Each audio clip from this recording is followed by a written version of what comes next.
İkinci kanaldan beni duyuyor musunuz? İki İngilizce. İki İngilizce.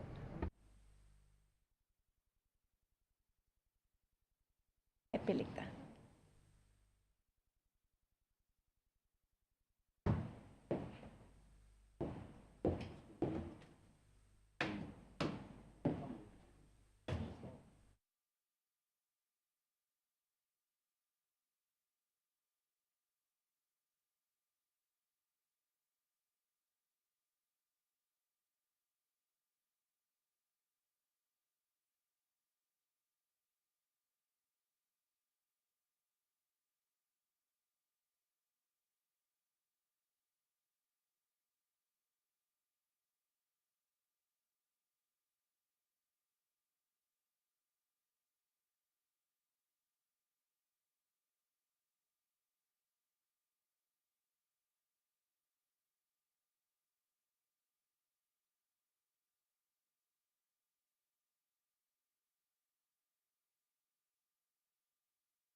If you can say some words, please, we will be very happy to check our sounds all together.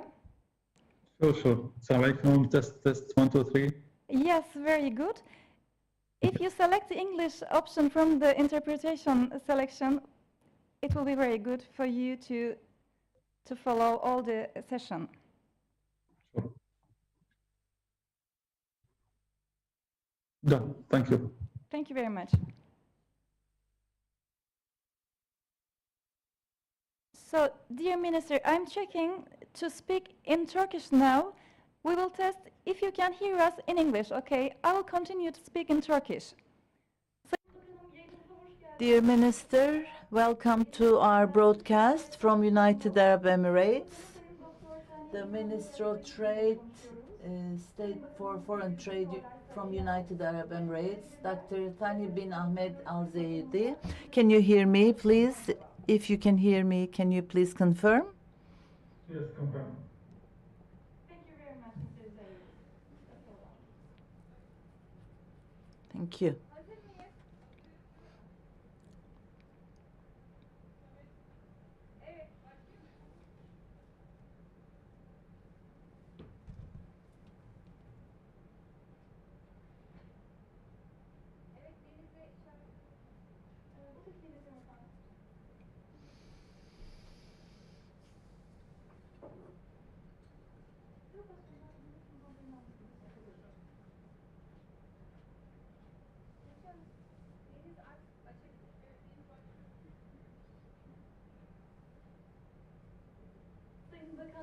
Dear ministers, dear members of parliament, dear ambassadors, dear diplomatic mission representatives, dear governor, dear mayor of İzmir, and dear mayors of the towns and the political parties, representatives, NGO and chamber representatives, and dear participants, the people who are watching us on their screens, and ladies and gentlemen. From İzmir, we are welcoming you for the future of world trade, and we are aiming to shed light to the risk and potentials of the world trade, and we would like to welcome you to the business days. And last year, under the pandemic conditions, both we had physical sessions and online sessions, and we talked about the logistics access on circular economy and green convention. And this year's theme is agricultural trade in line with Terra Madre of International Fair, establishing resilient global food supply chains. And on the 1st and 2nd of September, all the sessions can be watched on www.İzmir İş Days, İzmir İş Günleri. And now we are going to be talking about how to market the agricultural products locally and nationally and internationally. And we would like to give the floor to the host of this conference. And the floor is yours, dear Mayor, Mr. Tunç Soyer. Thank you very much. I'm greatly honored and happy to be with you, hosted by İzmir Metropolitan Municipality in the auspices of the Minister of Trade. I would like to welcome you on the 8th of International İzmir Business Days, and I'd like to respectfully salute the ministers, the participants. Thank you very much. And we have a special meaning this year because it is focusing on the 91st of International İzmir Fair, Terra Madre Anatolia, and it is going to be contributing to agricultural trade, and we are focusing on establishing resilient global food supply chains. And the businessmen from the different places of the world is aiming to empower the cooperation and collaboration. And we are trying to eliminate the obstacles between the buyers and the sellers, and we're trying to bridge the gap between buyers and sellers. And the essence of the local economy politics for İzmir is this one. And we're trying to get the demand and the sellers and buyers all together. And this is very suitable for İzmir because it's been a fair city for hundreds of years. And dear participants, as we all know, we can get rich without democracy, but if you just ignore democracy, the enrichment of the people is just increasing the welfare of a group of people. And on the other hand, the millions of laborers, the workers, cannot get their fair share. And that's why the richness and fruitfulness, fertility as concepts are different. So the richness is defined as a group of people getting rich. However, if you think of fertility, then it is the civilization of a big group of people. And in İzmir, we are trying to own the social democracy in İzmir, and we are trying to make it on a greater platform. And in order for the democracy to solve the problems of today's world, it has to be in line with all the fertility and all the labor of the people, and the public's labor and the work and the result of their work is going to enrich them. And ecological democracy is not letting the nature out of the system, because ecology and economy have their strong relation. And without protecting the ecosystem, you cannot have a sustainable development and improvement in economy. And that's why I think we are trying to deal with some climate crisis and food crisis, these kinds of challenges. And for the development of İZMİR, we're trying to have strategies in order to have social, ecological, and economic democracy. And for this, we have a vision created under the name of another kind of agriculture is possible, because İZMİR agriculture is a tool for us to cope with the drought and poverty. And another agriculture is possible is trying to focus on local agricultural policy, and we're trying to plan the products, the local products, in the correct place, in the correct time. And dear participants, in İZMİR, we're trying to have a local development policy, starting with the coasts and industry, exports and imports, and local values, local products values. And the reason for this is that we're trying to strengthen the economical development of İZMİR, but we have a secondary aim. We know that the poverty, food crisis, and climate crisis has been seen on many metropolitan cities, and we're trying to work for a solution for all of us. And if the humanity is trying to cope with some challenges, we need to correct the realities that we think they were right. And in order to do that, the fundamental paradigms of economy should be discussed to correct our mistakes. And I know that in İZMİR, in Jakarta, in Bishkek, in Rome, in Santiago, in Abu Dhabi, and Bucharest, fair and shared future can be built, and new thoughts are being developed. And we're trying to support and to understand and to realize this change coming from the basis. And in order to restructure the global economic system, this will play an important role, because the life goes on local, and the future life will be shaped by the cities.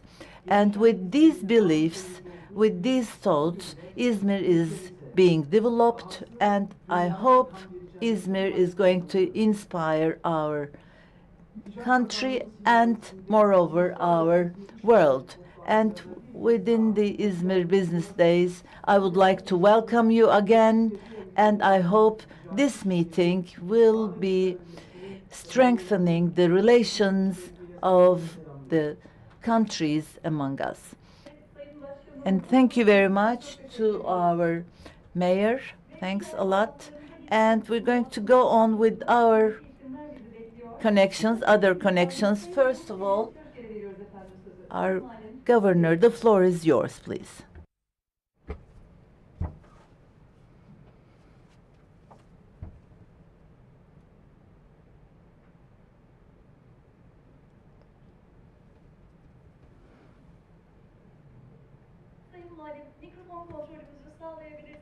Müteşekkir oluruz efendim. Mikrofon kontrolümüzü gerçekleştirerek sesin açık olup olmadığını teknik ekibimiz tarafından kontrol edebilirsek çok mutlu oluruz. Konuşmanızı yeniden arz edeceğiz efendim. Teşekkür ediyorum. Alıyoruz efendim. Distinguished ministers, dear participants, national and international, İZMİR has been hosting national and international fairs within the concept of İZMİR, and within this concept of 91st İZMİR International Fair and also the 8th İZMİR Business Days. In spite of being online, I'm really very pleased to be speaking in front of you, and also behalf of the ministers, I'd like to salute you all, and also within this respect for the ones who have support for arranging the 91st International Fair of İZMİR, and also I would like to congratulate on all the stakeholders for holding this, and also for the establishing resilient global food supply chains. And in this opening session, and also in order to have a different perspective to this agricultural society, so I would like to express that this has been really very meaningful to express this.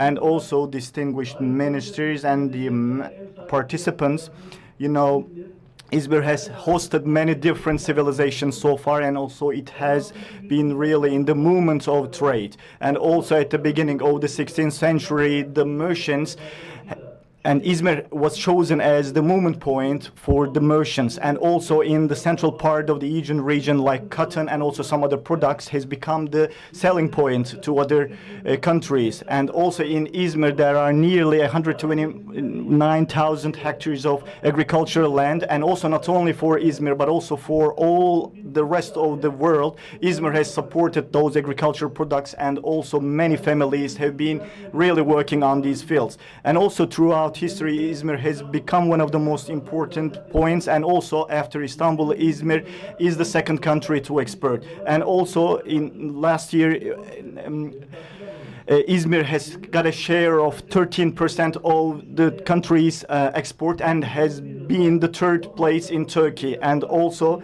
last year, yeah, it has a share of 4% of the export of our country in 2019. And also in the high levels of agricultural land, and also because of the geographical proximity of the European countries in terms of export of foods, İZMİR has some disadvantages. And also İZMİR harbor has got so many advantages, and also the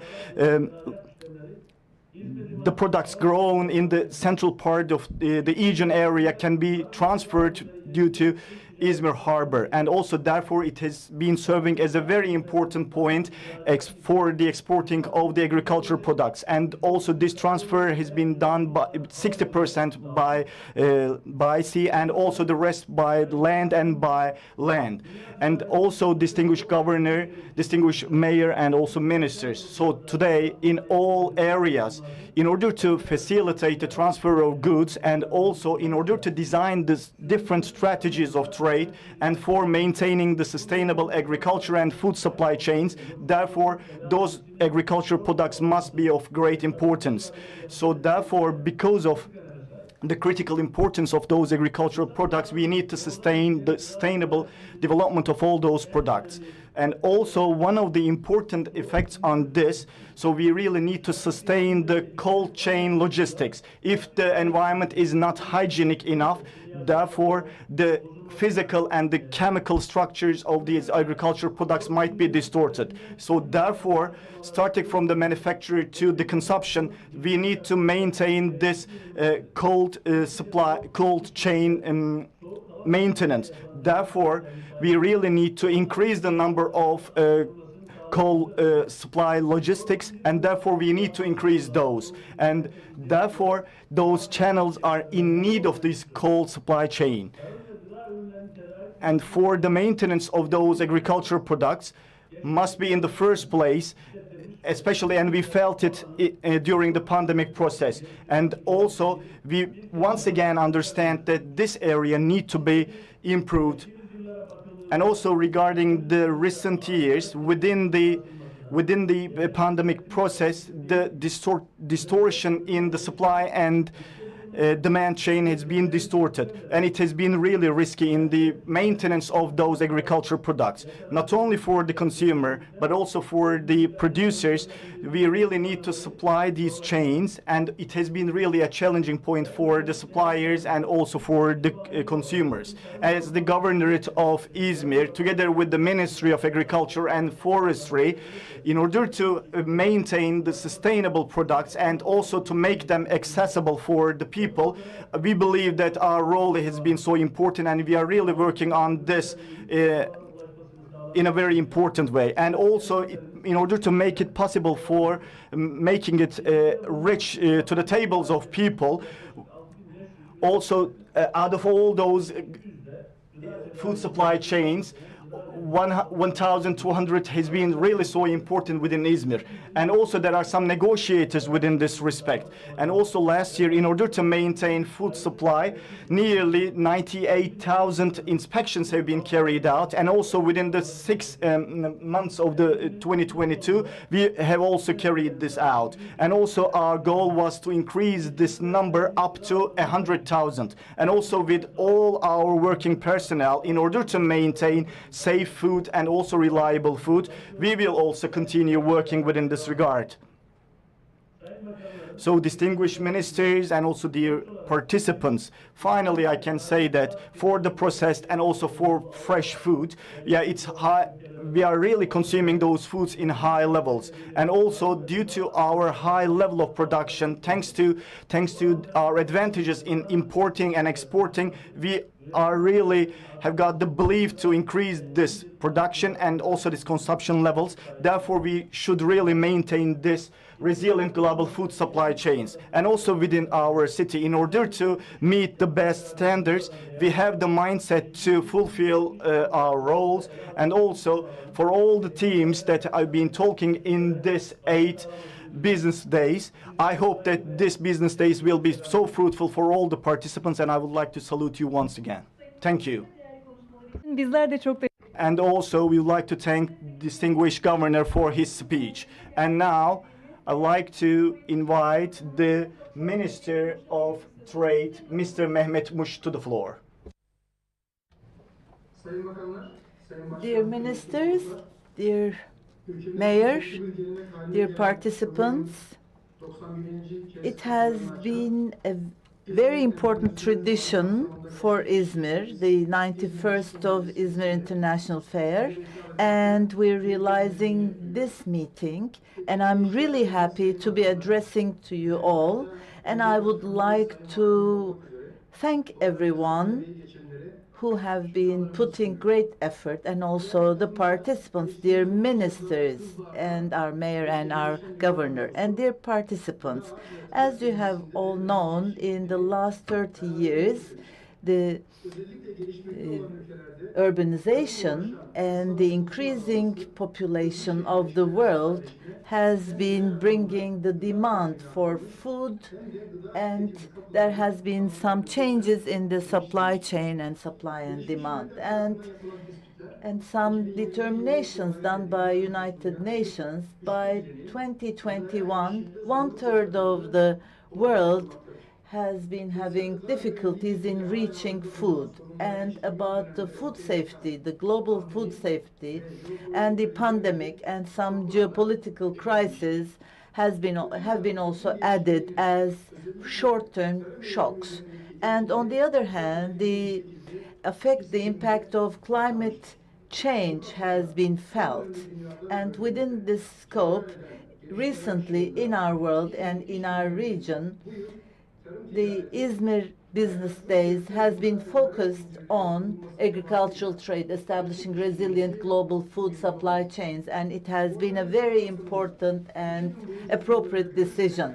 And within this organization, for 2 days, the views and the evaluations will be contributing to a fair share and sustainable food supply on global scale. And esteemed participants, the agricultural production of Turkey is about $45 billion, and in the share of it in the national income is about 5.6%, and about 5 million people have been working in agricultural trade, and fresh fruit and vegetables, grains and cottons, and the citrus milk, we have been having a great role in the production of these. And in the processed goods like pasta, we are among the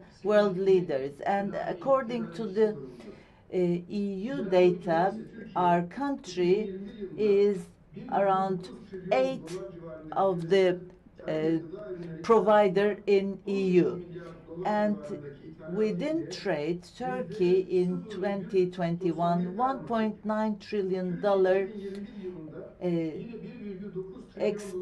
imports and exports has these kinds of shares. And also Turkey in 2021, it has global agriculture and food products exports. It has $25 billion share.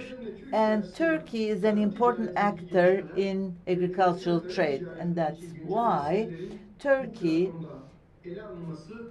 has been dealing with the challenges and problems in agricultural trade, and the developments and global agricultural trade has recent discussions.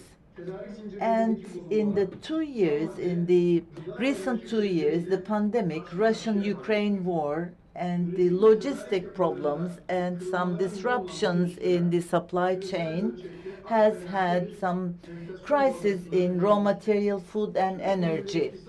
And this global inflation wave has been playing an important role in all the world economies, and it has been challenging the global welfare increase.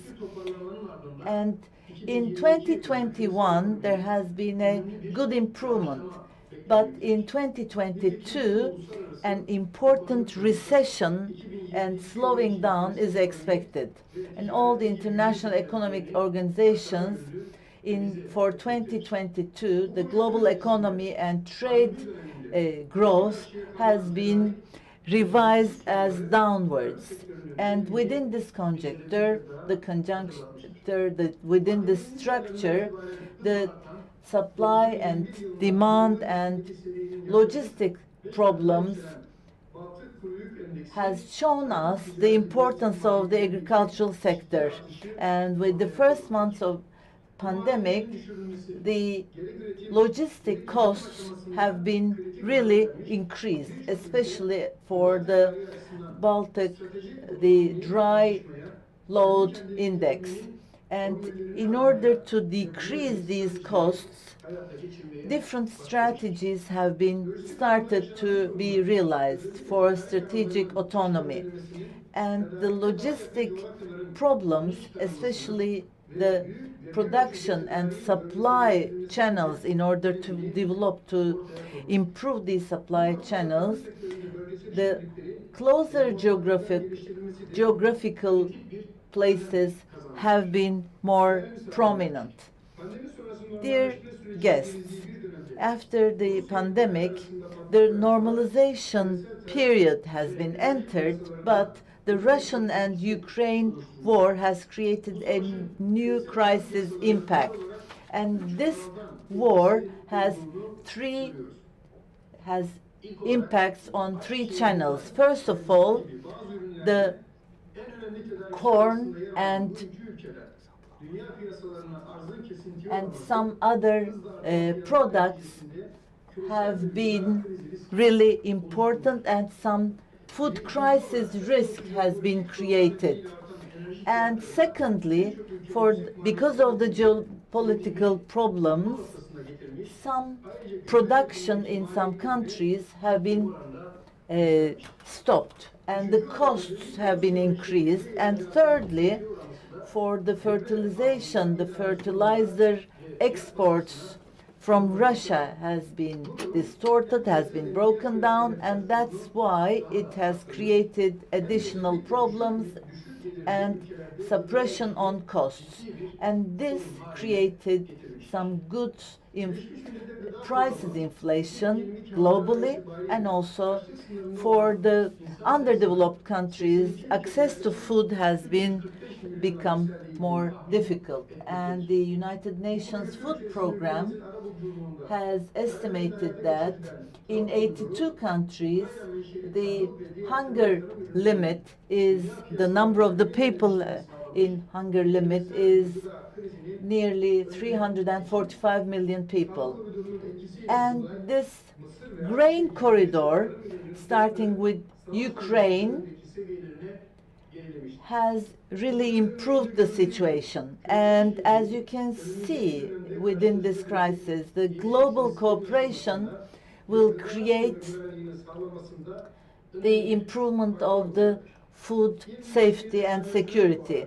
And the İZMİR International Fair and the activities within the fair will also contribute to the discussion of these problems.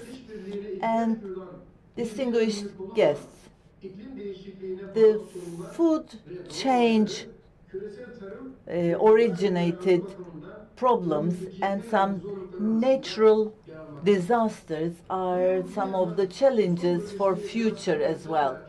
And there are some flood disasters in monsoon region and some drought in Europe and America and some other problems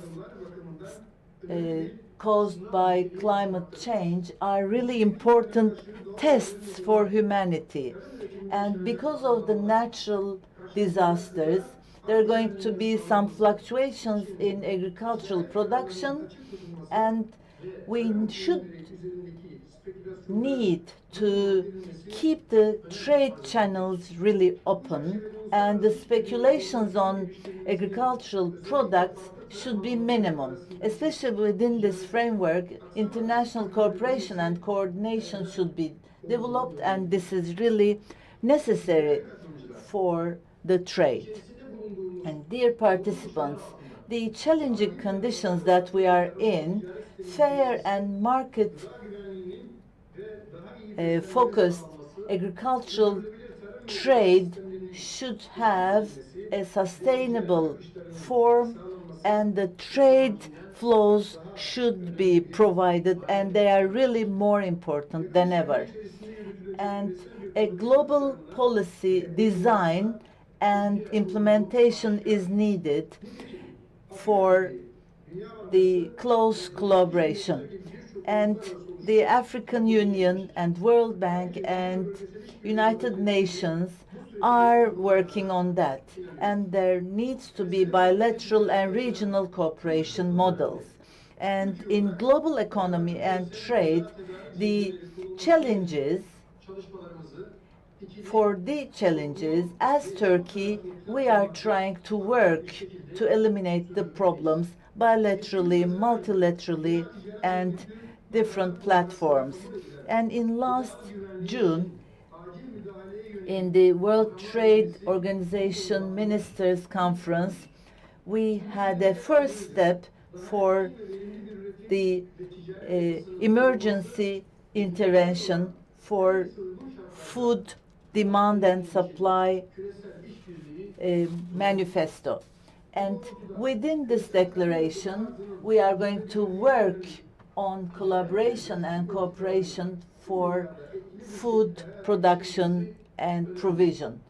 And we, as Turkey, we're trying to do our best and what we need to be doing, and we're trying to do what we need to do.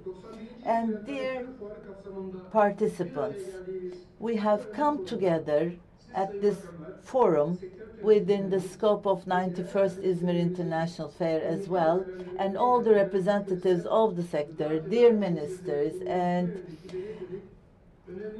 esteemed academicians. I know that we are going to take important steps and contribute to the food crisis.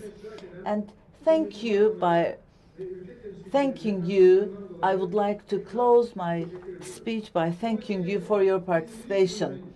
And I hope we are going to have a fruitful İzmir Business Days, and I hope we are going to get together next year. Thank you very much.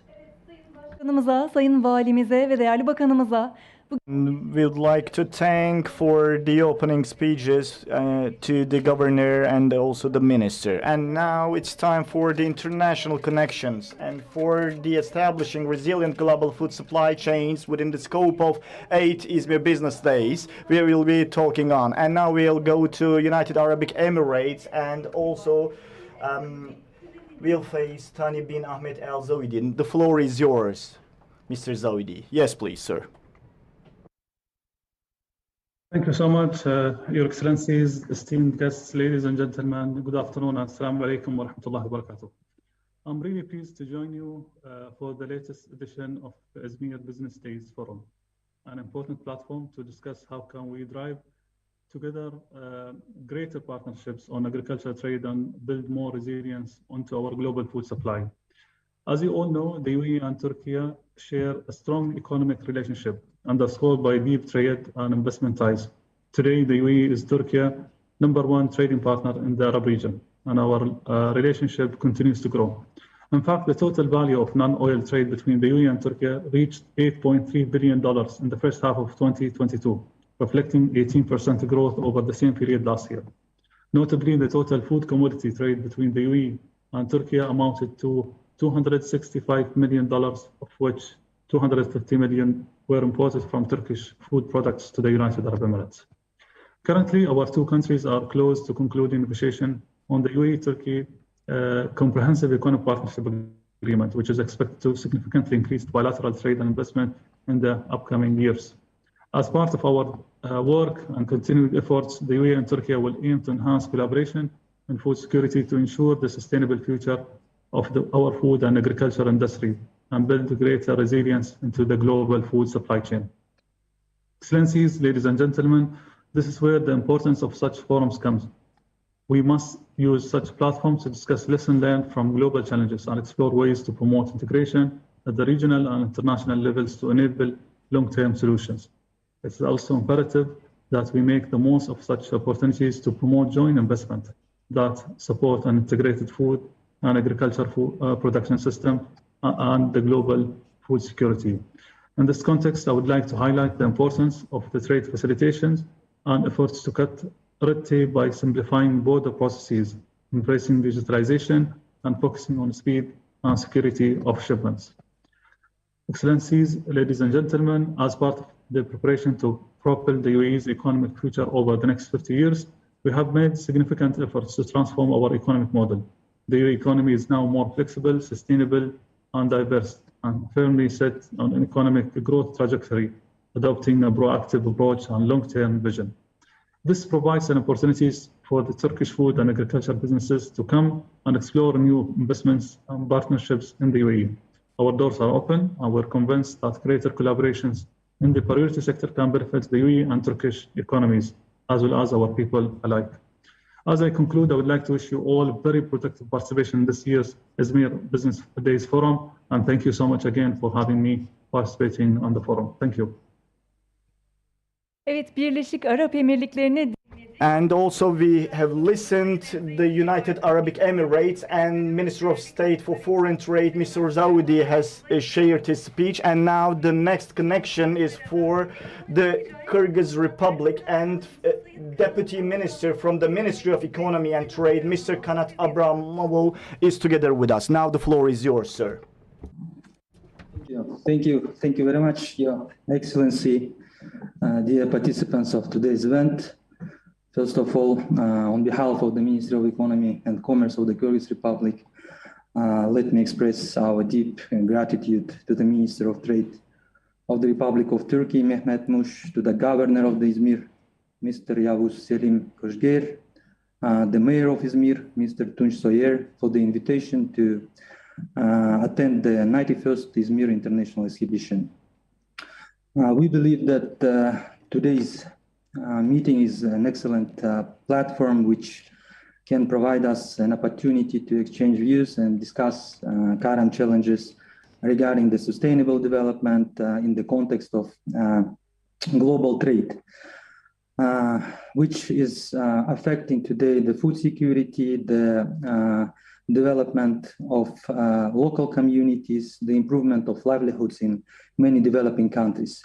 We believe that today's discussion also will contribute to the identification of joint measures and efforts which will help us build more sustainable food supply chains, which is quite critical and one of the most important issues of today's global agenda. In this regard, the selected topic on creating global sustainable food supply chains is very relevant and extremely important, especially in the context of ongoing difficulties in supply chains and the increase of the world food prices for the agricultural goods, which has negatively affected the food security and socio-economic situations in many developing countries.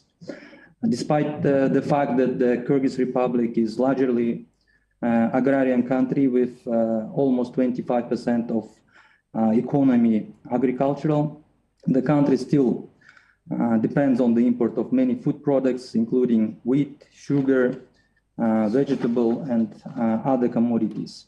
As was mentioned earlier by previous speakers, we are observing increasing prices for commodities and foodstuffs, which is critical for all communities. And this is also negatively affected by high volatility of the exchange rate, increasing transportation costs, and difficulties in cross-border trades. In this context, we would like to draw attention of today's participants to the issues of facilitating conditions, reducing the trade barriers, providing more predictable and open markets. We consider that the WTO trade facilitation agreement can play a good basis for this joint work. I believe that the measures to simplify trade procedures can significantly reduce the costs of trade transactions and also will help to better or to greater involve small and medium-sized entrepreneurs in the process of foreign trade, and as a result assist in more sustainable business activities with more climate-oriented models. We consider that it is necessary to develop and improve effective mechanisms, tools for joint cooperation on bilateral, multilateral, regional, interregional levels with relevant authorities of our countries on these issues, including improving the transportation, developing new transport corridors, exchanging information and verification of such data. The provisions of the trade facilitation agreement can also be as a guide for this joint work. We convinced that only with joint efforts we can create more sustainable cooperation at international and regional level to ensure more favorable conditions and more climate resilient actions at local levels and national and international to ensure economic development of our economies.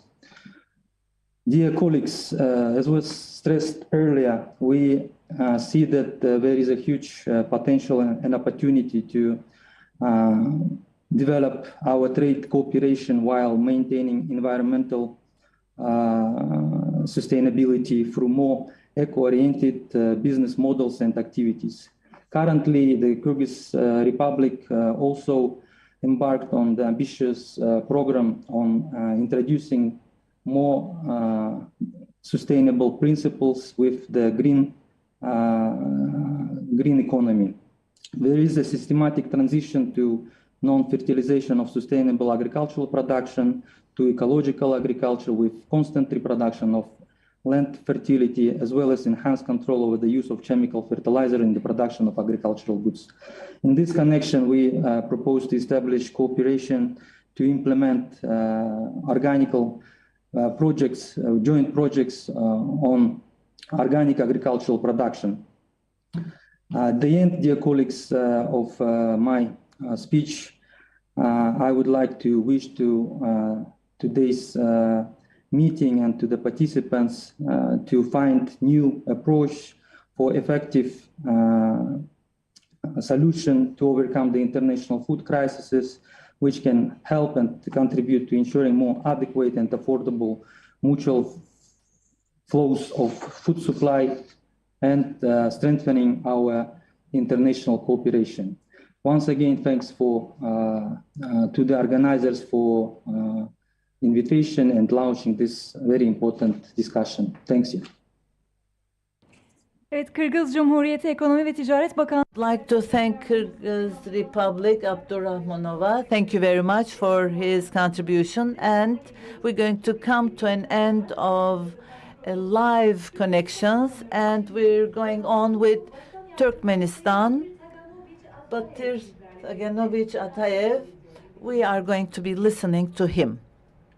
Hormatly forma katnaşçılar, hanımlar ve janaplar. Sizi adı önlerin ähli umumdurlukly üçünçülükden jany öğretmeklige bağışlanan halkara forum işine başlanma bilen tüs yürekden utlaýaryn.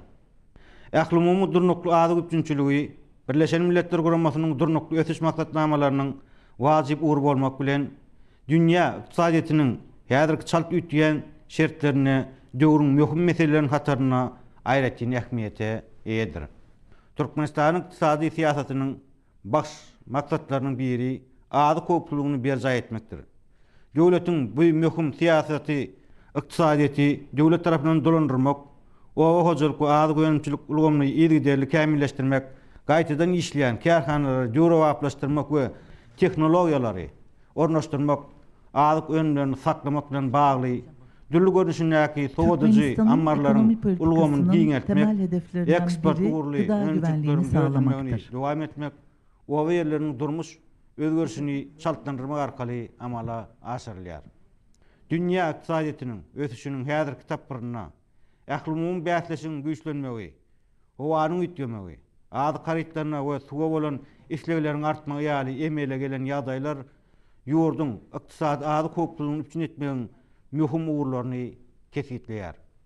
Bu uğurlar berkarar döwletiň täze ýamynyň galkynşy Türkmenistan 2022-2052-nji ýyllarda durmuş ykdysadyny ötürmegiň milli maksatnamasyna giňişleýin beýan edilip, olary amala aşyrmakda ulmeçörli çäreler durmuşa geçirilýär.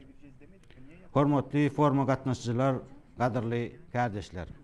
Türkmenistanyň adı köpçüliginiň gazanylmagy, milli ykdysadyny ötürmegiň esasy düzümlerini böleklerini bir bolmak bilen ýurdun durmuş ykdysady, demografik we ekologik ýagdaýlarynyň giň toplumna öz täsirini ýetirýär. Ýurdun ady köpçüligini üçin etmekde we putalandyrmakda ägirt uly işler. Globally, sustainable food production has been an important problem. And Turkmenistan's economy policy is to provide the food safety, and it is one of the important policies of the Republic and the government. And in world economy, the global competition is improving, and the food crisis and the global changes and the climate changes have been really important problems. That's why we have some international programs for the years of 2022-2052.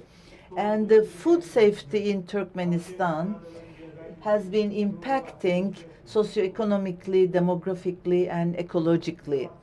And within this country, in order to provide food safety and empower it, we have been working on the regulations and legislations as well. And the seed problems and the agricultural works have been going on in order to have fertility in agricultural production. And we have been trying to improve the situation. And for food safety and security, we are trying to work on that as the government policy in order to improve demography and social system and public health. In Turkmenistan, we are also working on modern transportation and logistic infrastructure. We are trying to build on that. And geographically, we have important transportation corridors in Turkmenistan, and we are at the intersection of that. And this year, on the 15th of August in Turkmenistan, we are going to we had an Avaza National Tourism Region discussions in order to improve the situation in travel and tourism. And there has been some international participation by UN as well, and all the organizations have come together to discuss the views. And dear forum participants, of course, for every government, for every country, the neighboring countries' peace and safety and stability is really important. For this, Turkmenistan has had successful socioeconomic development, and it has been working on the food safety and long-term programs to be implemented. And for this, Turkmenistan has worked on this forum, and in that forum we had 40 countries and more than 30 international organizations. And the transportation is really important for that. And it has united all the organizations. And for all the government, for all the country to be developed, we need, as I said, peace, safety, and stability with our neighbors. And we need to have friendly and useful relations with other neighbors. And we need to improve our relations and collaborations with international cooperation. And sustainable food products supply is really important, and it was dedicated in this forum, and we focused on the international collaboration and friendly relations. And we would like to thank the organizers for this forum and our Turkish brothers. And for this forum, I wish that this forum will bring health, welfare, and success.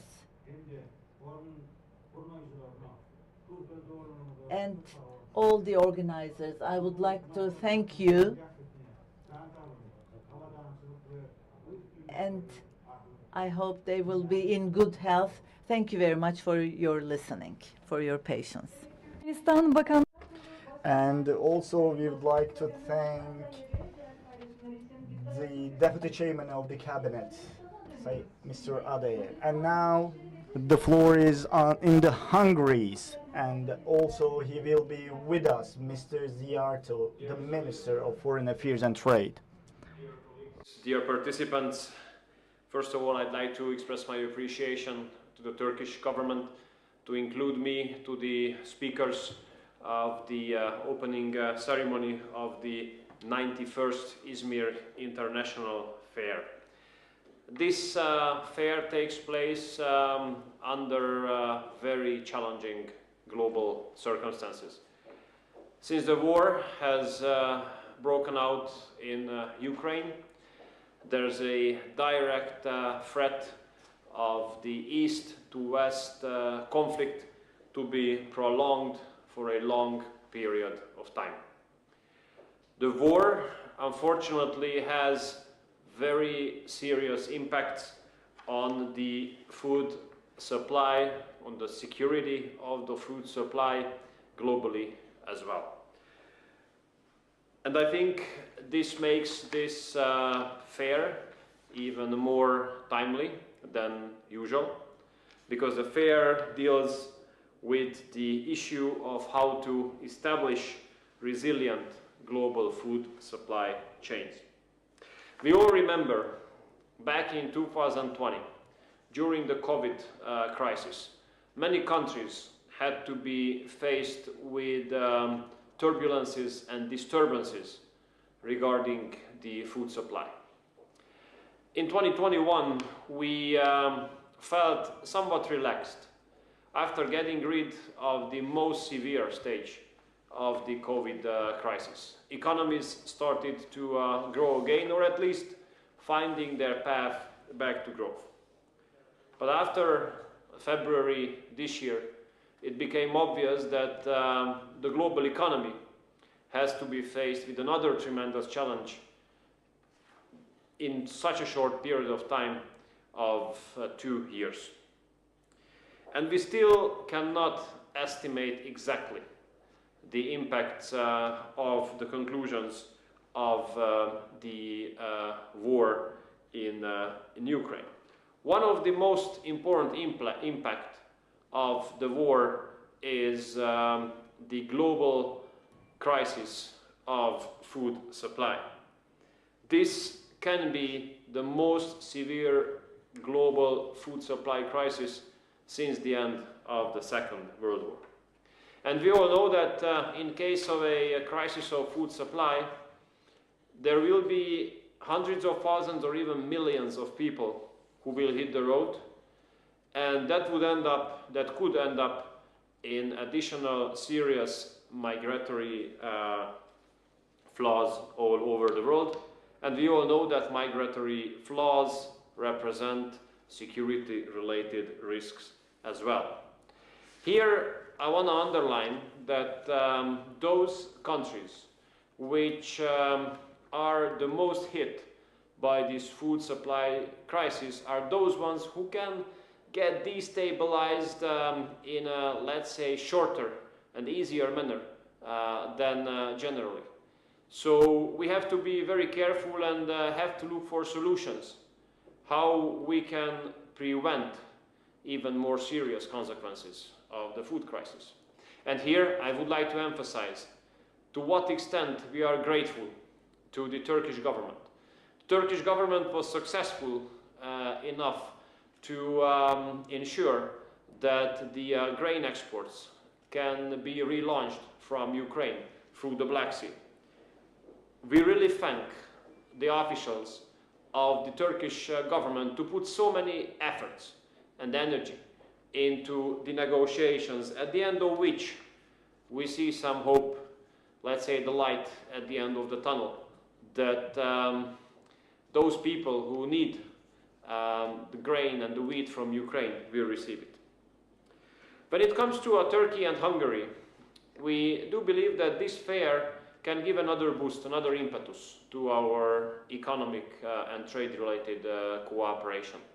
If I look at the figures, I see that last year we have broken all-time records when it comes to the volume of bilateral trade and when it comes to exports and imports between the two countries. If I put it in a context of 10 years, since 2010, we have doubled the volume of trade between the two countries. We have reached $4 billion, but we still have some steps ahead, since our leaders, President Erdogan and Prime Minister Orban, have agreed to set the $5 billion as a goal when it comes to the volume of our bilateral trade.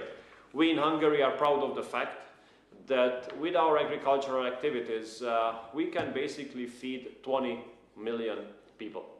We are only 10 million in Hungary. So we are among those countries which can export food, which can export seed, which can export grain and wheat. And that's why this fair is very important for us, because with this capacity of ours, we will be able to contribute to the successful overcoming and resolving of this crisis regarding the global food supply. Once again, dear Mehmet, dear Turkish colleagues, thank you very much for organizing this important event, and I wish you all the best for the upcoming days. Dear Mr. Sayın Ziyarto'ya değerli paylaşımları. So we would like to thank Mr. Ziyarto, the Minister of Hungary, and we salute Hungary once again. Now we are going to Indonesia, and now the speaker is the Minister of Indonesia, and the floor is his. Assalamualaikum warahmatullahi wabarakatuh. Selamat sore dari Jakarta kepada Menteri Perdagangan Republik Turki yang mulia. Good afternoon from Jakarta to the Minister of Trade of the Republic of Turkey, Mehmet Muş, and distinguished guests at the inauguration of İZMİR Business Days Forum 2022. We would like to thank you for the honor and opportunity to represent the Indonesian people and convey the latest information on trading, especially for the agricultural sector. The agricultural sector plays a crucial role in line with primary human needs, including provide livelihoods for farmers and workers along the food supply chain. Global trade for food products showed an increase at around 7% per year in 2019 to 2021. From the Indonesian side, exports of agricultural products to the world grew by 4.83% over the last 5 years. In the first semester of 2022, the export value of Indonesian agricultural products has reached $2.21 billion. Ladies and gentlemen, bilateral trade between Indonesia and Turkey throughout 2021 reached about $2 billion. The value of Indonesia's agricultural product exports to Turkey reached $1.11 billion, or more than half of the total bilateral trade between the two countries. The most exported products are rubber, vegetable fats and oils, and animal feed. Conversely, last year, Indonesia imported agricultural products from Turkey with a total transaction of $176.68 million. In the first half of 2022, Indonesia imported tobacco, cotton, jams and jellies, processed chocolate, and others worth $61.93 million. Hopefully, the trade between the two countries in the agricultural sector can be further strengthened by continuing the bilateral negotiations of the Indonesia-Turkey Comprehensive Economic Partnership Agreement. Distinguished guests, it's our collective duty to create a resilient global supply chain ecosystem, promote sustainable diversification, and prioritize the economic dimensions and development. Some solutions we can do to strengthen global supply chain. First, we must work together in expanding access for business actors, including SMEs, in order to enter the global food supply chain. Second, I invite the collaboration among countries in strengthening logistics infrastructure, both in the form of investment support and technological cooperation, to strengthen the capacity and distribution of logistics infrastructure.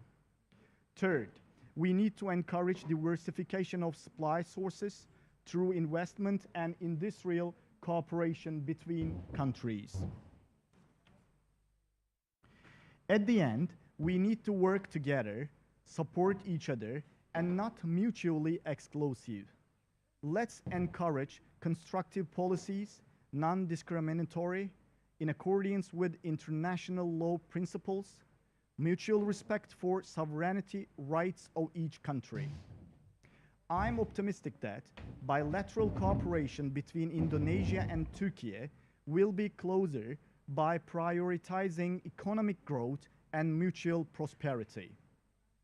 I'd like to congratulate you and wishing you success on the organization of the İZMİR Business Days Forum. Hopefully, this event will result in strategic cooperation and deal to support global food security. Thank you. Evet, Endonezya Cumhuriyeti Ticaret Bakanı Sayın Dr. Zulkifli Hasan'a bizler de katkıları için çok teşekkür ediyor ve bir sonraki video mesajımıza bağlanıyoruz. Sıradaki bağlantımız Birleşik Meksika Devletleri ile. Birleşik Meksika Devletleri Değerli Ekonomi Bakanı'nın Sayın Tatiana Cloutier Carrillo'ya bağlanıyoruz. We would like to go to Organizatörleri of this 91st İZMİR International Fair, but especially the government of the Republic of Turkey for the invitation. I want to start off by giving you a whole overview of our country. Mexico, it is an open economy with solid macroeconomic fundamentals, a young population and integrated into the global economy. We enjoy a strategic location right next to the US market, and we have abundant natural resources. Mexico's advantage of geographical position, its strong economic integration with the United States through the USMCA, and our biggest advantage, it is the Mexican human capital and the productive sector in strategic areas that has allowed us to be a competitive place to attract investment in a context of onshoring and reshoring business strategies. Mexico, it is also one of the few Latin American countries that did not experience a significant draw in foreign direct investment during the pandemic. Inflows declined 50% in 2020 in comparison to the rest of the average of Latin America and the Caribbean that was 45%.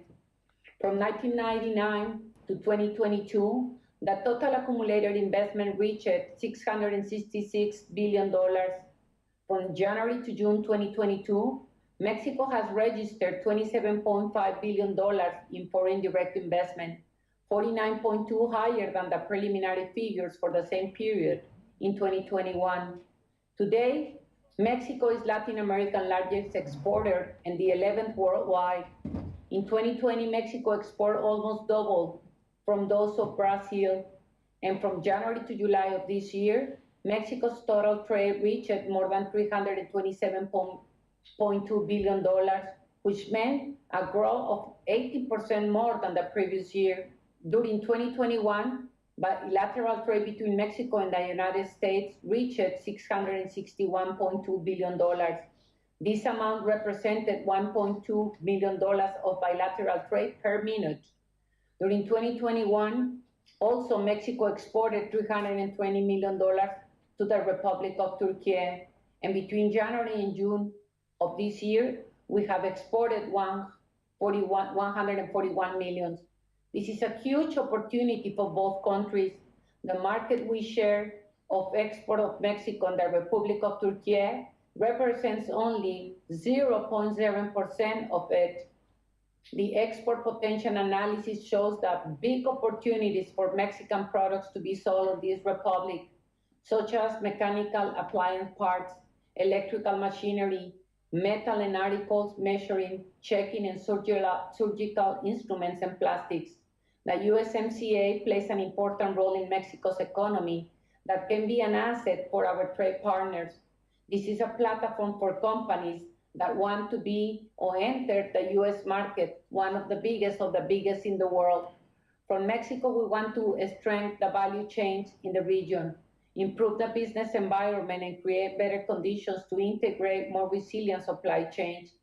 We seek to make a stronger and new and existing supply chains, coordinate our partners and counterparts, especially in the United States, to mitigate the current and future disruptions in supply chains, and to explore opportunities to complement the needs of global supply chains, analyzing prospects to increase competitiveness, attract investment, and reduce vulnerabilities in the sector.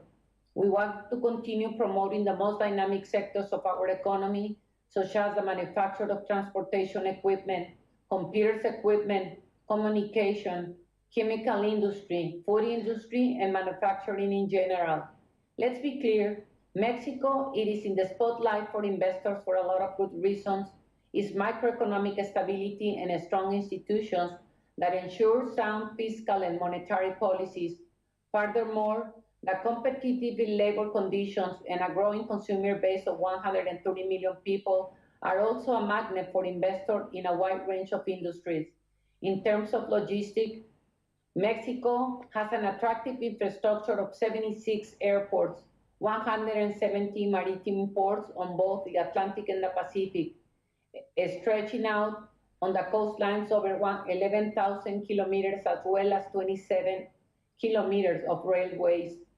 This solid infrastructure allowed us reduction of logistics and inventory costs, as companies can benefit from easy access to major consumer centers in a worldwide. Also, our country's connectivity with our markets across the world and its capacity for advanced technology productions. Our country is one of the most competitive countries for investment in manufacturing. Mexico's economy has proven to be resilient and trustworthy through very satisfactory economic indicators amid an adverse global economic environments. Besides, Mexico has maintained investment in strategic infrastructure projects that involve employment and economic activity in the short term and promote connectivity, energy security, and in general, the mitigation of that restricts long-term economic development. Finally, in the Ministry of Economic, we developed Invest in Mexico, which is a digital investment window mechanism. Our objective is to facilitate investment in a country by receiving and channeling investor doubts and needs with an entire federal government. Our government is working to make Mexico a reliable ally, and we firmly believe that the benefits derived from trade and investment are essential for this. Thank you very much, and you can be sure that in Mexico you have a friend and you have an ally as to make an investment and keep working together. Evet, Birleşik Meksika Devletleri Değerli Ekonomi Bakanı Sayın Carrillo'ya bizler de değerli... Thank you very much, to Minister of Trade. And now we are connecting Moldova. Ekonomi Bakanı... Now, Mr. Sergey Gaibu is with us, Ministry of Economy, the Republic of Moldova. My gratitude to the Minister of Trade, Mr. Mehmet Mush, for inviting me to take part at this important event. It is a pleasure to address today's forum with focus on supply chains in food and agricultural trade. The current challenges caused by the war put great pressure on the Republic of Moldova in political and economic terms.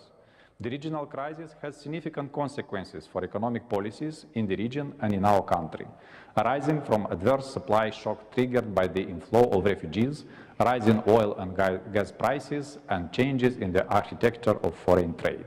Accordingly, the impact of the crisis in the region led to the disruption of supply and value chains with Eastern market, affecting primarily food producers and farmers.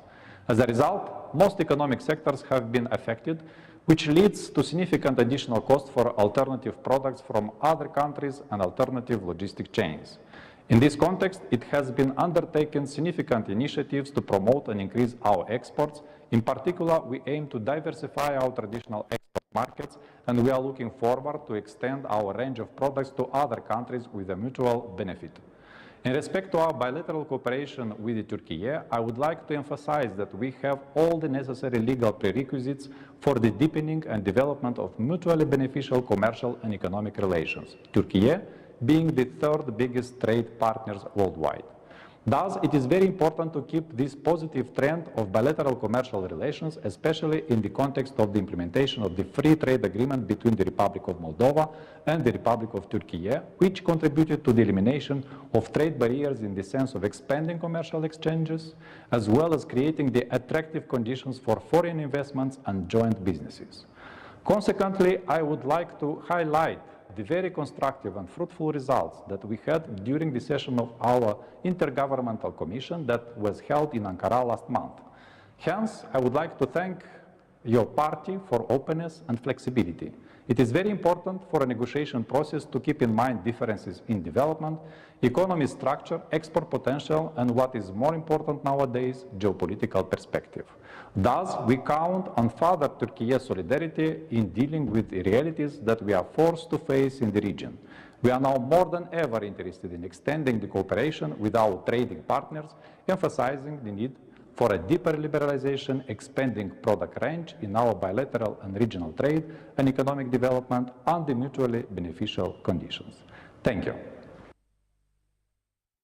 Evet, Sayın Gaibu'ya bizler de... And also we would like to thank Mr. Gaibu, and now we are going to the state of Qatar and the Minister of Commerce and Industry, Sheikh Mohammed bin Hamad bin Hashim Al Abdullah Al Thani. And now we are together with Al Thani. محمد موش وزير التجارة بجمهورية تركيا. سيدات والسادة، السلام عليكم ورحمة الله وبركاته. يطيب لي أن أعرب عن سعادتي بالمشاركة في هذا اللقاء الهام مثمن الموضوعات التي تتطرق إليها منتدى إزمير، والهادفة لرسم الآفاق المستقبلية لقطاع الزراعة وسلاسل توريد المواد الغذائية، والتي تمثل حاليا محور وجوهر القضايا الإنسانية الأكثر أهمية في عالمنا اليوم. السيدات والسادة، لا شك أن التدابير التي تم اتخاذها خلال العامين الماضيين لاحتواء فيروس كوفيد-19 ساهمت بشكل فعال في الحد من تفشي الجائحة، إلا أن بعض هذه الإجراءات تضمنت تداعيات سلبية ساهمت بتعميق التحديات التي تواجهها دولنا منذ عدة سنوات، خاصة على مستوى التجارة الدولية وسلاسل التوريد العالمية للمواد والسلع الغذائية والزراعية، لافتين في هذا السياق إلى التداعيات الأخيرة التي أثرت بشكل مباشر على الأمن الغذائي العالمي، وتسببت في إحداث تقلبات في أسواق الغذاء، حيث يشير إصدار العام 2022 من تقرير حالة الأمن الغذائي والتغذية في العالم الذي تم إعداده من قبل 5 منظمات دولية، ومن بينها منظمة الأغذية والزراعة للأمم المتحدة وبرنامج الأغذية العالمي، إلى أن حوالي 29% من سكان العالم عانوا من انعدام الأمن الغذائي المعتدل أو الشديد في العام 2021، بما يمثل زيادة قدرها 350 مليون شخص إضافي مقارنة بفترة ما قبل جائحة كوفيد-19.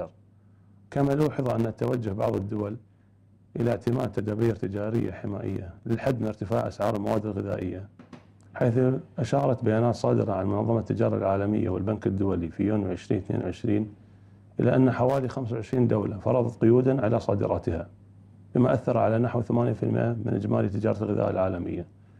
وإن كنا نتفهم الدوافع الوطنية والإنسانية لهذه التوجهات، إلا أننا نؤمن إيمانا راسخا بأن مواجهة أي أزمات عالمية عابرة الحدود لا يمكن أن تتم بمعزل عن المجتمع الدولي، فتداعيات هذه الأزمات طالت كافة دول العالم دون استثناء، ولم تكن حكرا على دولة أو منطقة دون أخرى، ويمكن أن يكون تأثيرها أكبر على الدول التي تعتمد بشكل رئيسي على واردات السلع الأساسية، وخاصة منها الدول النامية والفقيرة.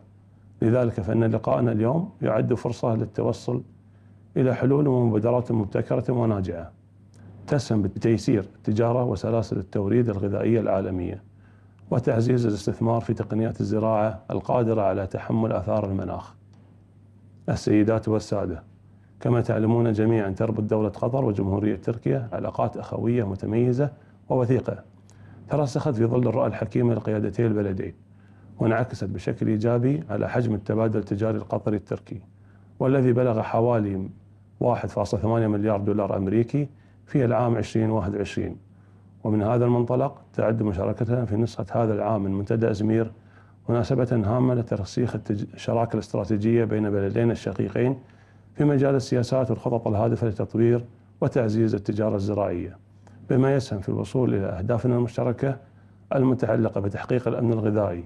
كيمثل هذا المنتدى من جهة أخرى فرصة جديدة لتأكيد التزام دولة قطر الراسخ بتعزيز التعاون الدولي في مختلف المجالات الداعمة لأهداف التنمية المستدامة 2030 التي أقرتها منظمة الأمم المتحدة، وذلك بما يخدم تطلعات كافة الشعوب بالعالم نحو تحقيق التقدم والتنمية والازدهار. والسلام عليكم ورحمة الله وبركاته. Evet, Katar Devlet. And we'd like to extend our thanks to the Minister of Commerce and Industry State of Qatar. And now the floor will be the Minister of National Economy State of Palestine, Mr. Khalid Osaili. Honorable Ministers, honorable guests, allow me first to extend the greetings of His Excellency Mahmoud Abbas, President of State of Palestine, and His Excellency Dr. Mohammad Shtayyeh, Prime Minister, as well as our pride and gratitude for the Republic of Turkey's honorable stances in support of the right of our people and the Palestinian cause in all international fora. I would like to express my gratitude and appreciation to Your Excellency, Brother Mohammad Mush, the Turkish Minister of Trade, for your gracious invitation to this conference, which covers a variety of trade-related topics and challenges. Honorable Minister, national economies continue to be significantly impacted by the effects of global crisis. Additionally, the occupation continued to cause immense suffering for the Palestinian people, with the violation of international law and discriminatory practices having a negative socio-economic impact on our lives. I can only thank the Republic of Turkey in this forum for its unwavering support of the Palestinian cause, and we look forward to your sustained commitment of the causes of our people at all levels as we confront this occupation. The Turkish Republic provided more than just political support. During consecutive crises, Turkey made unusual steps to continue providing goods to the Palestinian market, which helped to maintain the stability of food and health security. You have my sincere gratitude and respect for your work. I must also express my gratitude for your decision to raise the yearly Palestinian dates to 3,000 tons, which substantially affected the level of trade between the two nations. Recent years have seen a 37% growth in the Palestinian export, and efforts are still being made to safeguard Palestinian dates from counterfeit and fraud attempts. Ladies and gentlemen, the Palestinian government pursues its efforts to create the legal and regulatory framework to enhance the business climate and promote investment. The first Palestinian companies law, which encouraged foreign businesses to enter the Palestinian market by streamlining procedures through the electronic registry and eliminating minimum capital requirements, was approved as part of these efforts and permitted registration for new types of entrepreneur companies and small investors. I would like to use this platform to invite Turkish businessmen to invest in Palestine, particularly in the Jenin Industrial Zone, which we applauded His Excellency President Tayyip Erdogan for deciding to define as the first Turkish industrial city of Jenin outside of Turkey, where Turkish investors in Palestine will be given the same treatment that is given to investors in the Republic of Turkey. As well as Turkish investors will be able to get access to the worldwide and regional markets with preferential treatment provided by the bilateral agreements concluded by the State of Palestine. In addition to this, incentive packages offered to investors in a variety of industries, such as renewable energy, export, communications, information technology, and others. In order to encourage investors to invest in Palestine, dear Minister, I'm looking forward to meeting you in Palestine shortly to convene the second Economic Council meeting, visit the holy places, and travel to Jenin to urge the developer to finish the industrial city's construction and pave the way for promising Turkish-Palestinian collaboration that fulfill the expectations of our leaders and people. I'll conclude by wishing this forum success and hoping that it will lead to distinguished partnerships that further our shared economic goals.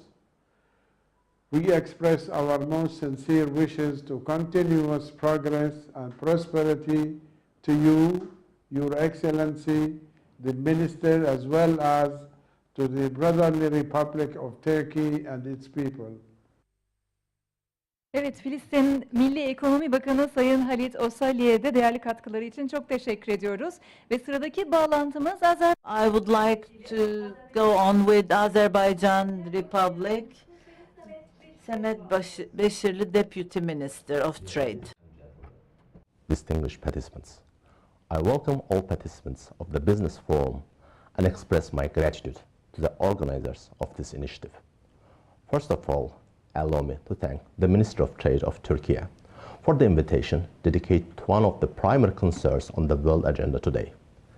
This is a great opportunity to unite our efforts in battling the disruption of global food supply chain on a regional and international levels. Also, we thank our Turkish counterparts for their irreplaceable contribution to the development of brotherly ties between our countries. Despite the difficulties created by the COVID-19 pandemic, Azerbaijan has succeeded to achieve economic recovery and growth last year. Positive dynamics continued in the first half of this year. There is a registered growth of 6.2% in GDP and 9.6% in non-oil GDP. To push our economy even further, our government has introduced new priorities in the post-pandemic era. Azerbaijan 2030 National Socio-Economic Priorities Development, set forth by the President of Azerbaijan, focus on development of private sector, especially small and medium-sized enterprise, export and investment promotion, and bettering the business and investment ecosystems in the country. Realization of these goals will automatically stimulate investments in the national economy and trigger various industries through the effective use of local resources, while deepening integration into the global value chain. Furthermore, great business opportunities are presented in liberated territories of Karabakh and East Zangezur economic regions. Since the end of the war, restoration and reintegration of these territories remain as a foremost challenge.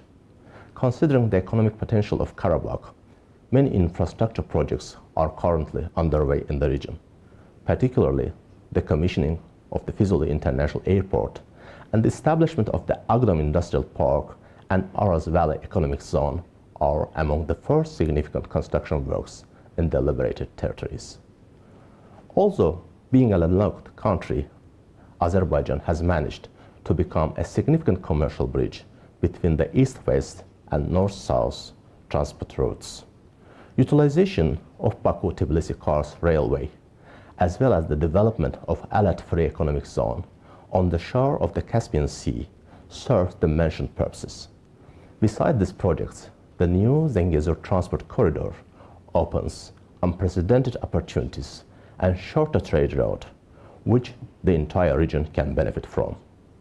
Undoubtedly, all of the mentioned will contribute to sustainable trade and sustainable global value chain in the broader region. Distinguished participants, recent years we are facing more intensely with the consequences of climate change, such as decreasing water resources and land degradation that pose a danger to the global food security. In addition to that, supply chain disruptions taking place as a result of pandemic, conflict, or different restriction measures dramatically increase the scale of this threat. Also, implementing nationwide protectionist policies may reveal negative impacts of these challenges for the short-term, long-term solutions, as well as sustainable growth can be achieved only through effective and mutually beneficial cooperation at regional and global levels.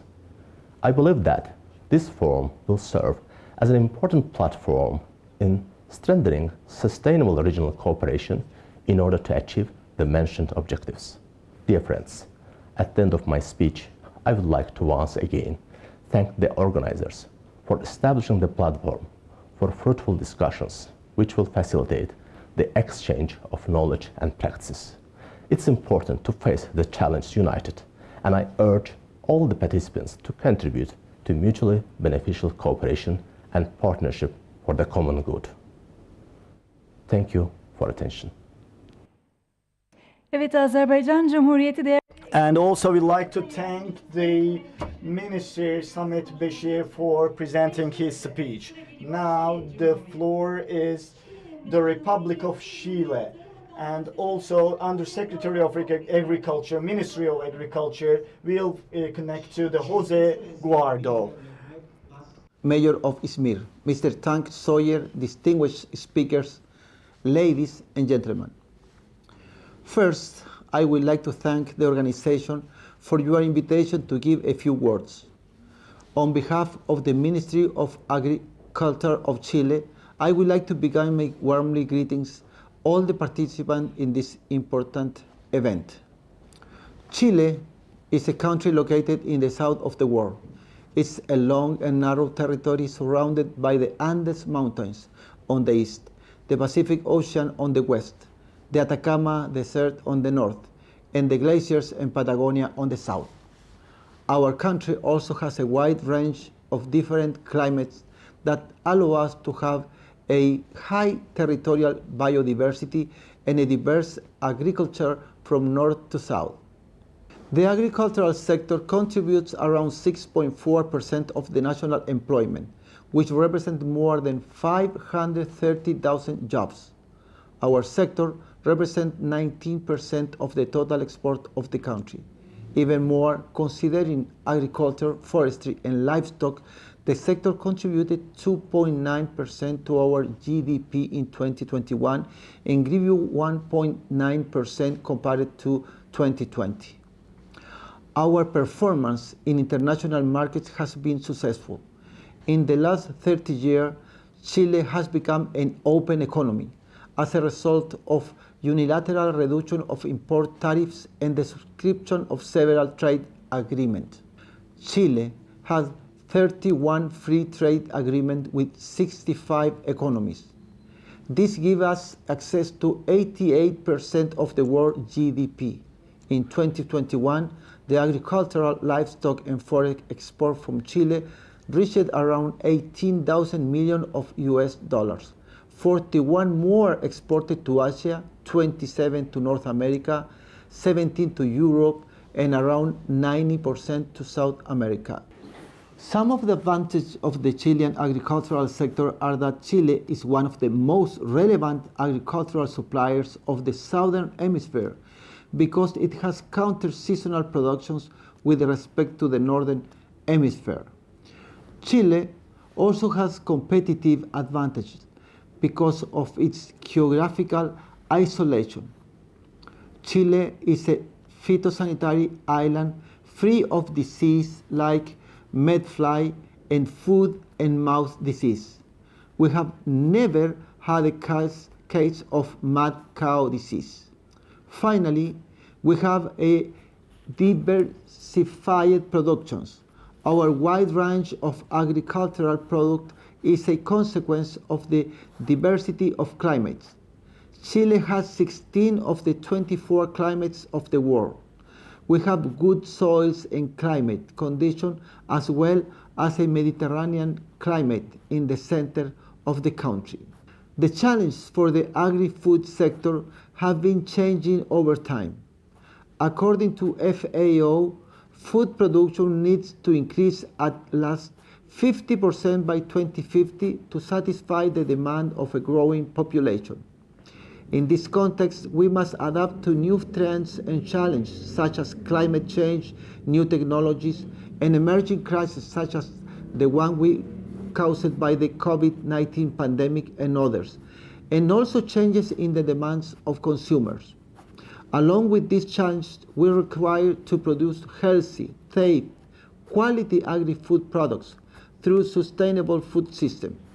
We also need to be prepared for boosting new forms of energy and technology and to keep underpinning local development. The government of President Boric and our ministry is fully committed to build a more inclusive and sustainable food system with our rural communities at the center. In this regard, we have been working on 8 strategic pillars for policy implementation that guides our actions. well-being and rural development, strengthening small-scale farming, climate emergency and water sustainability, food security and sovereignty, forestry development, innovation and technology transfer, foreign trade and international cooperation. Among these pillars, we believe that food security and sovereignty, as well as pushing for sustainable agriculture, are key in boosting food trade. I hope that you enjoyed my presentation. I just tried to give you an overview of where we are today, what are our challenges, emphasis, and strategies, and perhaps more importantly, the type of agriculture that we dream of as a government and in which area we are most willing to invest. Finally, I would like to invite all of you to think of Chile for further investment in our agriculture. Thank you all. Evet, Şili Cumhuriyeti Tarım Bakanı. Thank you very much to Undersecretary of Agriculture, Jose Guardo from Chile Republic. And within the theme of agricultural trade, establishing resilient global food supply chains, we are coming to the end of this opening ceremony, and our next speaker is the State Secretary, Minister of Foreign Affairs, Manuel De Stefano.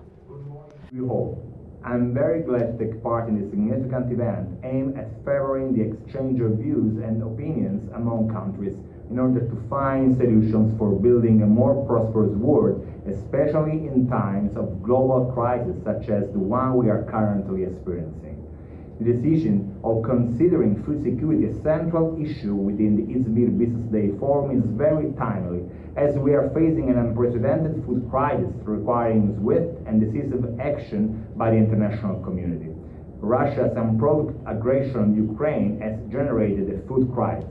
However, this crisis is on top of another crisis, since ever before the war, food security had been exacerbated by climate change, the global pandemic, the loss of biodiversity, and global financial instability. Already then, Italy had placed food security among its foreign policy priorities. Accordingly, we dedicated the Milan Expo 2015 to the crucial topics of food security, nutrition, sustainability, development, and poverty reduction, which remain high on our national agenda. Moreover, last year, while holding the G20 presidency, we contributed to putting this issue at the top of the international political agenda by launching the G20 Material Declaration on Food Security.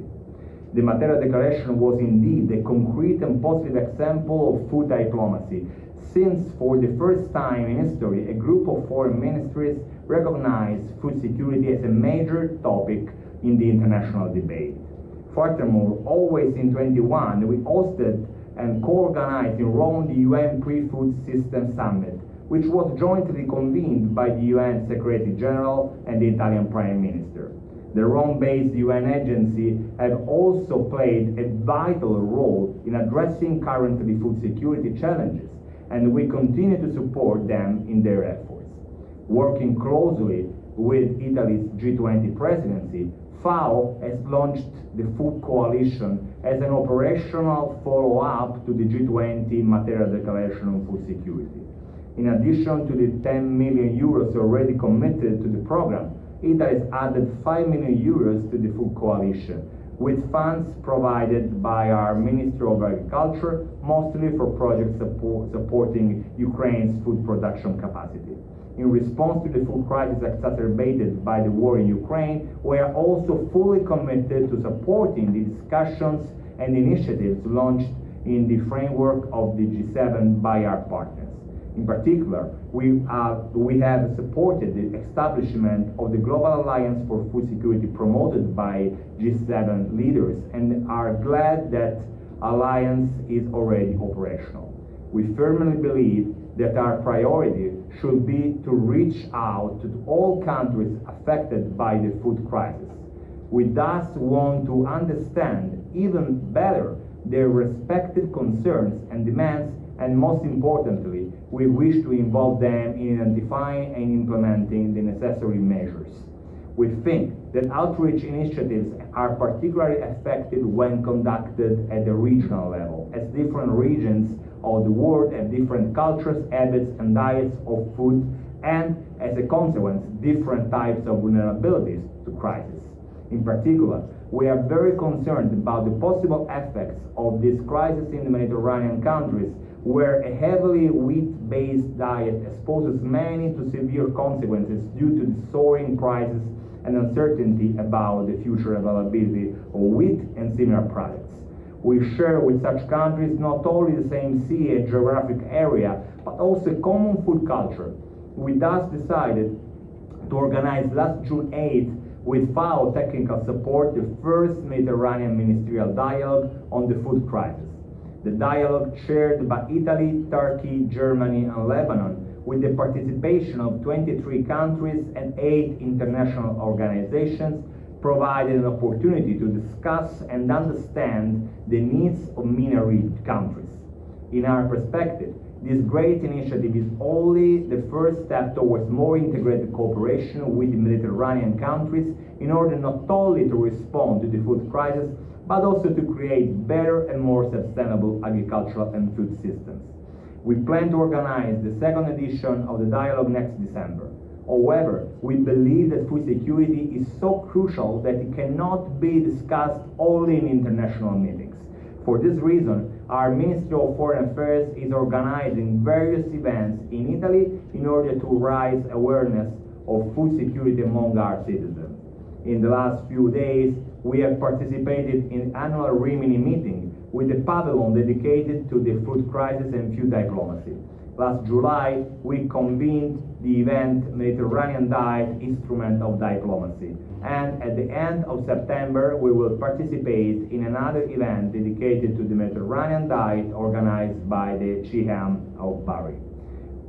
I cannot stress enough the importance of adopting a coordinated and multilateral approach to understand, contain, and eventually push back the effects of the ongoing food crisis.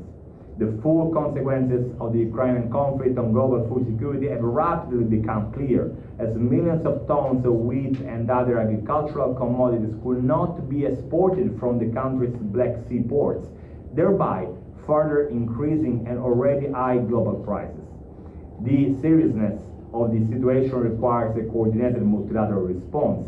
In the past few months, the United Nations and the European Union have accordingly promoted 2 main initiatives. Italy has immediately lent its full support to Turkey's good offices with Ukraine and Russia and to the United Nations efforts aimed at finding a negotiated and shared solution to unblock the Ukrainian wheat held up in the Black Sea ports. On July 22nd, these efforts paid off.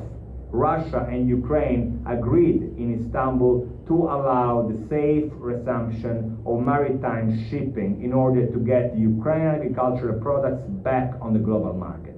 The United Nations' success owes a lot to Turkey's role. Its good offices and commendable diplomatic outreach have facilitated the efforts of the United Nations to broker a deal, and through its presence in the Joint Coordination Center, it now closely monitors the parties' compliance with the agreement. We are happy to see that its implementation is proceeding in a constructive way and that cargo ships are now leaving regularly the Ukrainian Black Sea ports at a rate that is still below the one registered in times of peace, but which is steadily growing. At the same time, we continue to support the European Commission's initiative aimed at finding alternative routes for Ukrainian exports, including through Italian ports of the Adriatic Sea. This option could complement the maritime route and facilitate a quicker return to pre-war export levels, and is yielding positive results. To conclude, the food crisis we are facing is a challenge that we can handle only by acting together. Today, one of the key tasks of the international community is to work in a coordinated way in order to achieve food security for all. In this respect, food diplomacy can and must play an essential role in mitigating the effects of the crisis. We are ready to do all necessary in this direction. And I thank you all for your work and for your attention today. Evet, son sözü İtalya söylemiş. Thank you. The last word was said by Italy, and thank you to Manlio De Stefano, State Secretary, Ministry of Foreign Affairs and International Cooperation.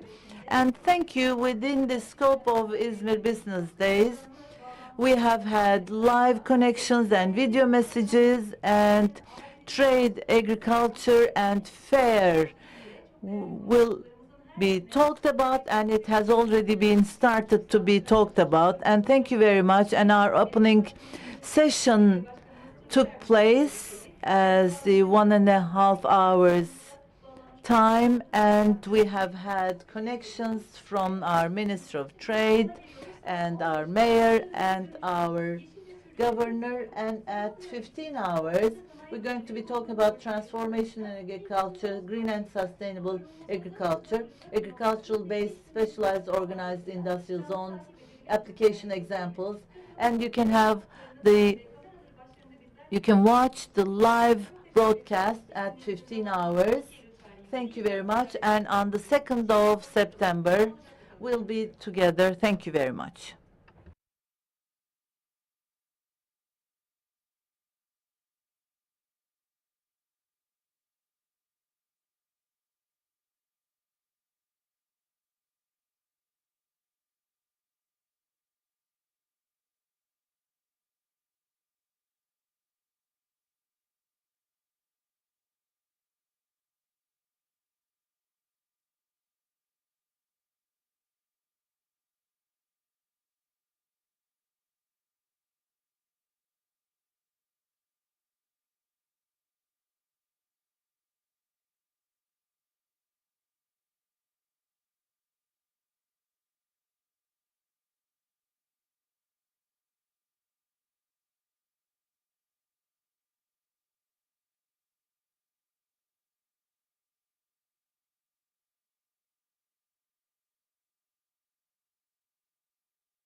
Participants within the scope of 8 İZMİR Business Days, welcome to the first session, and within the organization of İZMİR Chamber of Commerce, the title of our session is Transformation in Agriculture, Green and Sustainable Agriculture, Agricultural-Based Specialized Organized Industrial Zones, Application Examples we're going to talk on.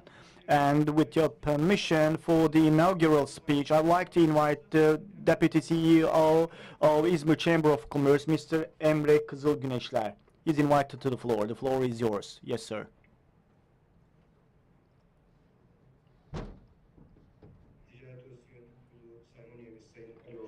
And also the Treasurer Ali Osman Öner and Secretary General Mustafa Tanyeri, and our panelists are Başar Uysal and Fatih Üçgün, distinguished participants. So the word fair has been in our lexicology nowadays, and also within the framework of 8 İZMİR Business Days. I'm really very honored and pleased to be with you on the first session. And also within the body of the trade of Ministry of Trade, İZMİR International Freight has become one of the traditional activities, and also the cooperation of the organizations in İZMİR, and also within the scope of this event. In the first session we will be talking about the good application examples, and also because of the periods of inflation, self-sufficiency, and also localization, and also assurance of reliable food safety is so important. So in order to adapt to the living conditions of the modern world, and in order to meet the standards of competitiveness, we really need to improve ourselves in order to adapt to the integration of digital agriculture. And also for the further agricultural applications, it is rather than a preference, but it's a prerequisite for our living styles. So İZMİR International Fair will continue its business days for the following 2 days in terms of sustainable agricultural processes, and this is all indispensable in terms of having sustainable agriculture, and also for the determination of the future agricultural policies. This fair will be of great importance, and also in the research reports that are published in the international articles, and together with Iran, Mexico and Egypt, Turkey will also suffer from water resources. So therefore our water resources and also biodiversity must be maintained. And also with smart agricultural practices, we really need to put the smart agricultural processes in action. So in our city, the transportation is so easy, and also because of its climate advantages, we have so diverse agricultural products. And also we really need to keep an eye on our water resources. So therefore our city has been one of the most important cities in terms of agriculture. So the solar energy, the wind energy and geothermal energy, and also having the renewable energy resources, we have been also very competitive throughout the world. And also it contributes to the improvement of our economy. And also with all this enrichment and also with the innovative agriculture processes, our city has come to the fore, especially for the better agricultural and smart agriculture processes, and also organic agriculture. It has also contributed to the improvement of the sector, and also our city has contributed a lot to the economy of our government. And also this transformation has been mandatory, and also we have been working on this for this contribution. And also we really need to integrate the vegetable and also livestock facilities together. And also we really need to establish resilient global food supply chains on global specialized areas. And also in this agriculture specialized global industrial zones projects, we have been acting together, and we have some stakeholders, İZMİR Fisheries and Red Meat, and also fisheries and also water sectors have also been contributing to this sector, and also they are doing their best to improve the skills within the agricultural sector. And also we have supported ourselves, and therefore we are strengthening within our city. So while coming to the end of my speech, I would like to extend my thanks to the participants, and I hope this will be a very fruitful conference for all of you. Thank you very much. So we'd like to thank Emre Kızılgüneşler for delivering his speech. And the second speaker will be from the UN World Food Programme, Country Director and Representative, Ms. Kavilmadam Ramaswawi Partawi. The floor is yours, ma'am. So as you said in the beginning, you will have another meeting, so she will leave after her speech. Now the floor is yours, Ms. Partawi. Yes, ma'am. Thank you very much, sir, distinguished guests and participants to this fair. I'm extremely honored to be with you today and be part of this fair, which I'm informed is very historic and has a large history of promoting the economic growth. The fair itself gets a lot of people coming together on the same platform. So I'm extremely honored to be part of this process today. The previous speaker mentioned supply chains and agriculture and the overall food system. I just wanted to highlight a couple of facts in terms of what the United Nations World Food Programme is doing and how we need to have global food systems that is resilient, robust, and predictable, because that's what is going to make food security possible in the world and connect the producers to the consumers. And then we also look at international trade and the economic growth when it comes to the food sector. In 2021, WFP purchased 4.4 million metric tons of food, valued at over USD 2.4 billion. Last year, 10 countries provided 56% cost-wise of the total food procured by WFP. A wide range of commodities were procured from Turkey, including wheat flour, vegetable oil, bulgur wheat, pulses, and ready-to-eat meals and family food baskets, primarily for distribution in the Middle East, in programs in Middle East that WFP has. And as all of you are aware, Ukraine also mainly supplied the wheat for the World Food Programme programs. WFP is a leader in food transformation, working with partners, stakeholders at global, regional, and national levels. And we influence food supply chain systems, consumer access, and also enabling environments to make healthy diet accessible to all. So it's very important that when we talk about greening agriculture, when we talk about smart technologies, when we talk about production increase and food crop being accessible to everybody towards world global food security, it's really the big food systems plays a larger role in whatever we do in the sector.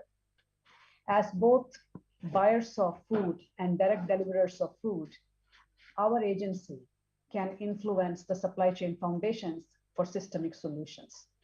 I know that we have a broader resilient supply chain discussion over the next 2 days that you will have here in the fair, but the critical factor is that we need to make sure that all sectors come together and work together. I have a couple of other critical areas of consideration for the panelists and for the 2 days of seminar that you have.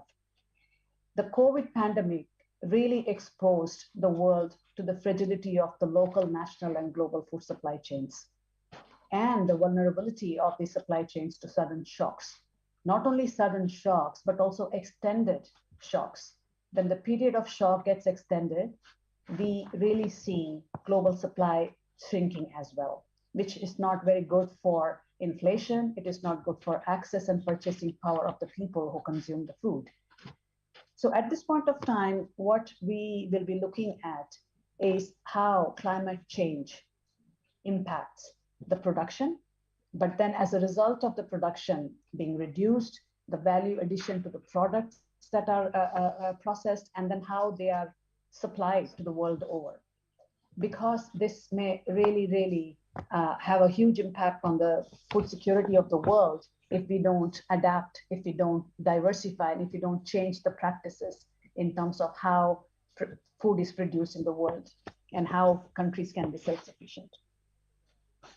The disruptions of COVID-19 are not over, which means it's much more imperative compared to when we were in the middle of COVID, for all the sectors to work together and provide solutions that are complementary to each other. We avoid duplications and we make sure that more efficiency is gained because of the partnership that we have across the sectors.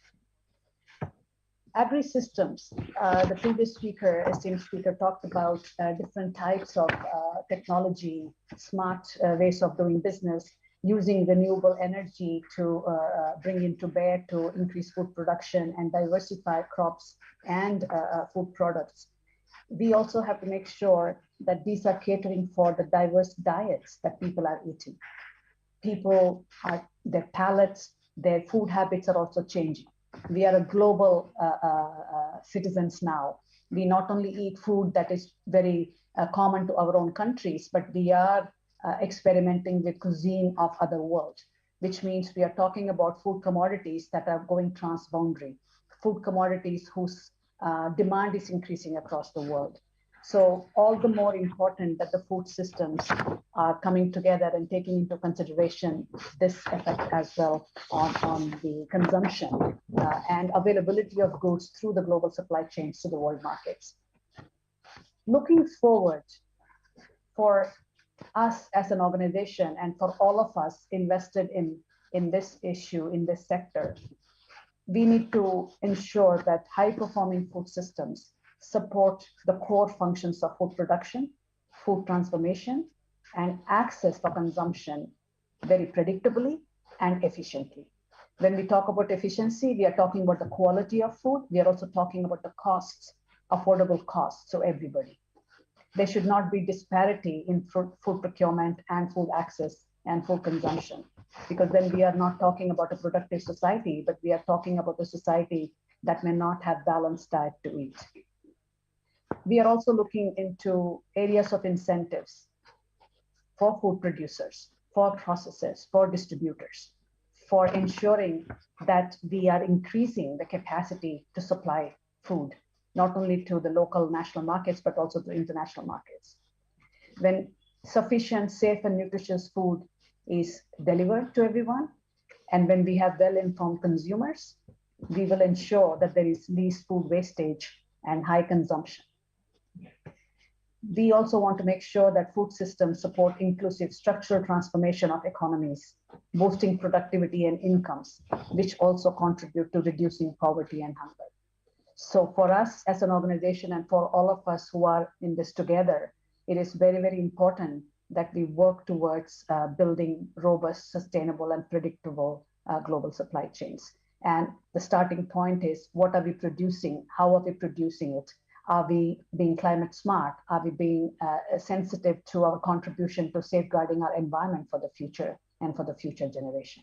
So I wish all of you the very best deliberations for today and for tomorrow. And thank you very much for having me as an opening speaker today.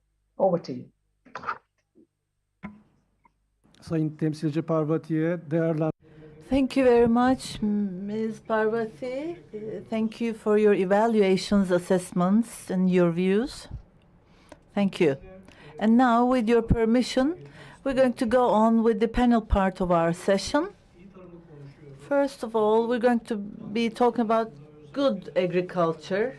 And after the Russia and Ukraine crisis, of course, we have had many lessons from this. And regarding this, when we are talking about good agriculture, we need to be taking into consideration of these farmers and the farmers and good production for farmers, and Mother Nature is important for us. Terra Madre, as you all know, it's going to start tomorrow. And when I was looking at what's happening in agriculture, of course, I realized that the informatics is in service of agriculture, and the animal welfare and animal husbandry, and so all the diseases can also be followed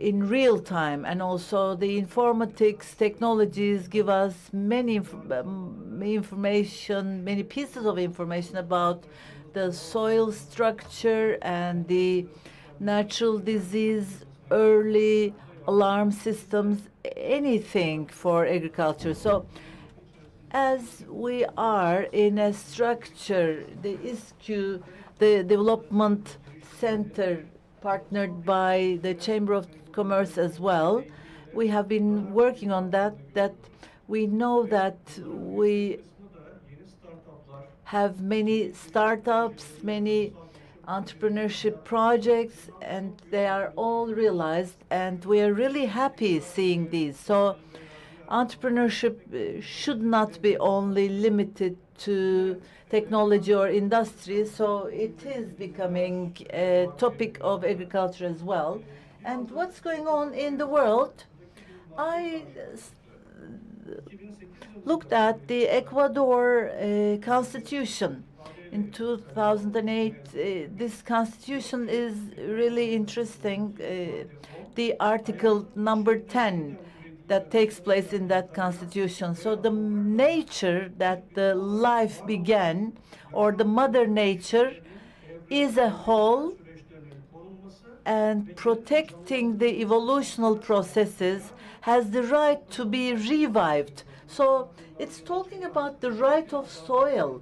It's not talking about only the right of human beings. And the Bolivia constitution, so the developing countries' constitutions, everyone deserves to live in a well, healthy, protected nature. And we have a similar article in our constitution as well.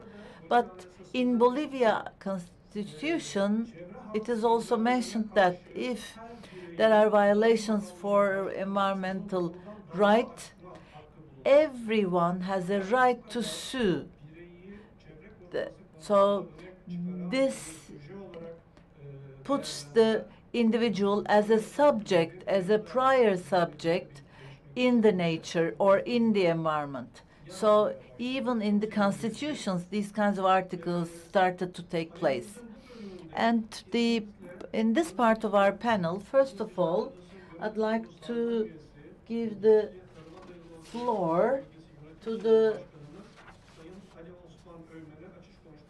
Treasurer of the Chamber of Commerce, Ali Osman Öğmen. Thank you very much, Mustafa Bey.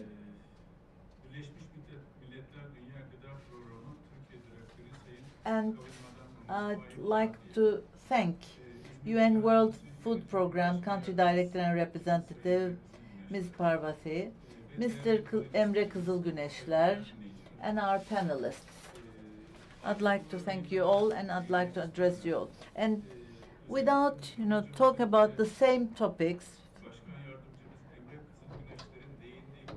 I would like to touch upon the topics that Emre Kızılgüneşler has talked about.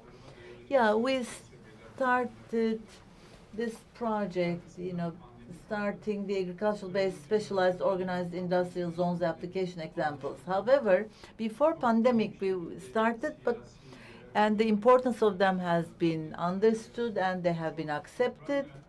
And with the recent Ukraine-Russia crisis, the green agriculture, organized industrial zones have been really prominent recently.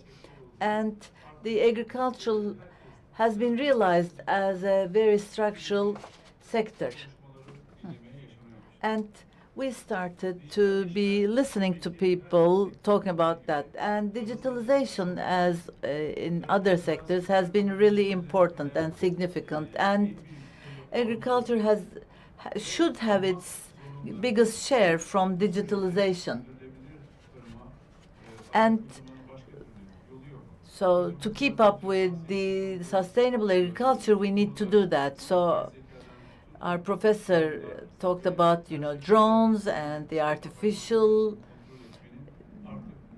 intelligence. So the agriculture has become really technological, depending on these. And the agriculture and determining of the requirements has been based on these technologies. And before pandemic, as the Chamber of Commerce, with our sister chambers, we started this projects with our sister chambers, and our aim in this project is to develop the agriculture, and with good agricultural examples, we are aiming to produce in modern greenhouses. But one thing should be emphasized here as well. In the country's agriculture, it's not the survival, but the agricultural based specialized organized industrial zones can only be the structures helping us the technological agricultural strategies, but the main objective is the face of a smiling farmer and a happy peasant, the villagers' population. For that, as the Dikili agricultural-based specialized organized industrial zones application, we have realized this, and our other panelists, they're going to give you some technical information as well. But what made us happy that we created this at the end of 2019, but with hard work. And as Emre Kızılgüneşler has mentioned, we have created a collaboration that had never occurred before. We had a synergy with other organizations. Local and central governments have also contributed, and we have had very good results. And last week, 28th of Binali Yıldırım and Minister of Forestry, with their honorable visits, we have had the foundations of the agricultural-based specialized organized industrial zone in Dikili. And I know that it's a source of pride for us, and it's going to be the biggest cluster of the greenhouses of Europe. And the agricultural production will take place, as well as industrial integration will take place as well. And with this project, technological greenhouses will take place, and we're going to have 80,000 kilograms of products will be provided, and 3,500 people will be employed in our region. And the works will go on, and this is an example of a collaboration and cooperation of work in İZMİR, and also in Bayındır agricultural based specialized organized industrial zone application is also going to take place, and the works on that is still going on. And later on, Fatih Bey will be giving some information to you. And I'd like to thank everyone for organizing such a session and such a forum, and thank you very much. I hope it's going to be fruitful for all of us. And we'd like to thank Ali Osman Bey. This has been really very important for İZMİR, and the selected teams are really compatible with today's realities. It's based on greenhouses.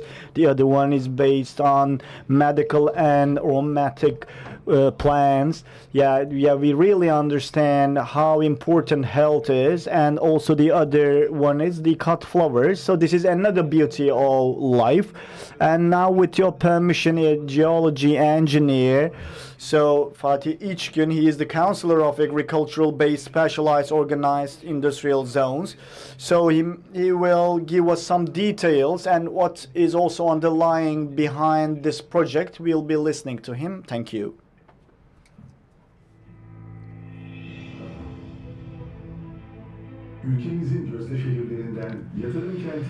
So İZMİR, the city of investment, so it appeals to İZMİR. Dikili agriculture-based specialized organized industrial zone has been established in the Dikili zone, Dikili district, together with the municipality of İZMİR Chamber of Commerce, Exporters Union of İzmir, and also Bergama Exporters Unions. It has been joined within the cooperation of all those, and also it is the biggest greenhouse accumulation center in Europe.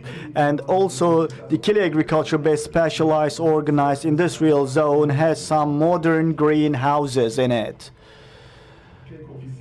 And also we have the systems, and also we have all the permits, and you can also carry out all your permits within the facility for the drinking water, for the natural gas, and also they all can be administered from one single location.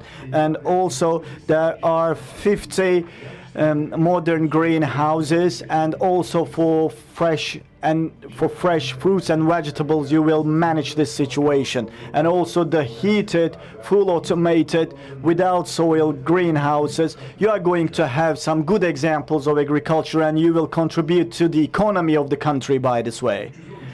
And also within the field of 313 acres, we have some cold climate warehouses, packaging facilities, greenhouses equipment, automation equipment, and watering equipment as well. And also you can establish your factories within this regard. And also all the energies that are needed, for example, solar energy, wind energy, and also renewable energies will all be met within the facilities, and also you will become self-sufficient, and it has been aimed within this regard. And also in our training center, also some personnel will be trained in order to make them work in the greenhouses.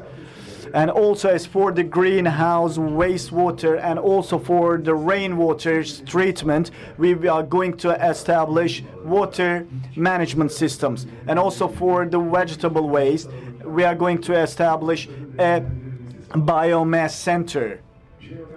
So for geothermal energy sources, within this full automated energy systems will be fulfilled at its maximum support. And also within this regard, geothermal production will be maintained, and it will be administered on only one center. And also its principle of renewable features will be maintained. So Dikili agricultural-based specialized organized industrial zones together with renewable energies will be spread in its green areas, and it will be full integrated within this agricultural-based specialized organized industrial zone project. So thank you very much, Mr. Chair, dear participants. So our first project is Dikili Agriculture-Based Specialized Organized Industrial Zone. We call it. The project's name is this, and that was the introductory video of this industrial zone. We started from the introductory video. Why? Because I'm going to mention some technical details. That's why we made you watch this introductory video. I will continue with my presentation. We have limited time. We have 3 important projects, and also in a fast way we are going to inform you about those projects. So İZMİR Agriculture-Based Specialized Organized Industrial Zone, we call it, and I'm the counselor of these projects, and there is a technical team, and we are working together with this team. So what is this agriculture-based specialized organized industrial zone? So it has been established by some organizations, and also it's based on agriculture, and also for the animal and also for plant production it has been maintained, and it's based on. So together with this industrial zones we are going to support the vegetable and animal production, and also in order to pack the all those products, so we will provide the and also support the integration of this industry, and also we will have our place in this competitive sector. So together with those organized industrial zones, they are within the body of the Ministry of Agriculture and Forestry. And you know about those organized industrial zones. They are within the body of Ministry of Industry, but agricultural-based specialized organized industrial zones are related to agriculture. So therefore, it has been transferred to the Ministry of Agriculture and Forestry. So within their body, their work is going on. So the establishment process is really has a long way. Why? Because the selection of the area, the expertise lasts for more than 1 year. So therefore, the establishment process can start, and then the investors, the owners of the facilities, in order not to have any problems for them, water, energy, infrastructure, logistics, there are really a wide range of investment, and also in the following process, the processing period for the processors. So yeah, it has been really requested to have a very strong establishment. Why? Because there needs to be a strong partnership for the establishment of agricultural-based specialized organized industrial zones. So for this one, all those specialized organized industrial zones are indispensable to us within the body of the Ministry of Industry and Ministry of Agriculture and Forestry. And also belediyelerden mutlaka projenin and also we can be supported by the municipalities as well. And as for the founding partners, there needs to be at least 15 members in the establishment process. So that's also a prerequisite for the establishment. So thanks to this structure of administration, the agricultural-based specialized organized industrial zones can proceed. So in İZMİR also we have a common mind project. So it is the first joint project of the private and the public sectors, and also the Ministry of Agriculture, Ministry of Industry, and Chamber of Commerce or Industry, and our governorate has been the leading institutions within this project. And in all other projects, specifically to the region, so there is the district municipality, and also the specialized cooperatives of course take their place, and also it has been offered to them, and also it has been aimed to found these agricultural based specialized organized industrial zones. So in Turkey there are 33 agricultural based specialized organized industrial zones. 14 of them belongs to vegetables and also plants, and also the rest 19 belongs to the livestock, the animal husbandry, and also 3 of them were founded in İZMİR, and also 8% of the total founded specialized organized industrial zones were founded in İZMİR. And also in 2019 August the 3rd, it has been taken into the action plan of the government, and also together with the joint protocol in 2018, the process has accelerated, and also after the field analysis, these 3 projects have been started to be going on. So also not only in Dikili agricultural based special organized industrial, but also in Bayındır, in Kınık, in terms of seeds, medical and aromatic plants. So these are also the other projects within this regard.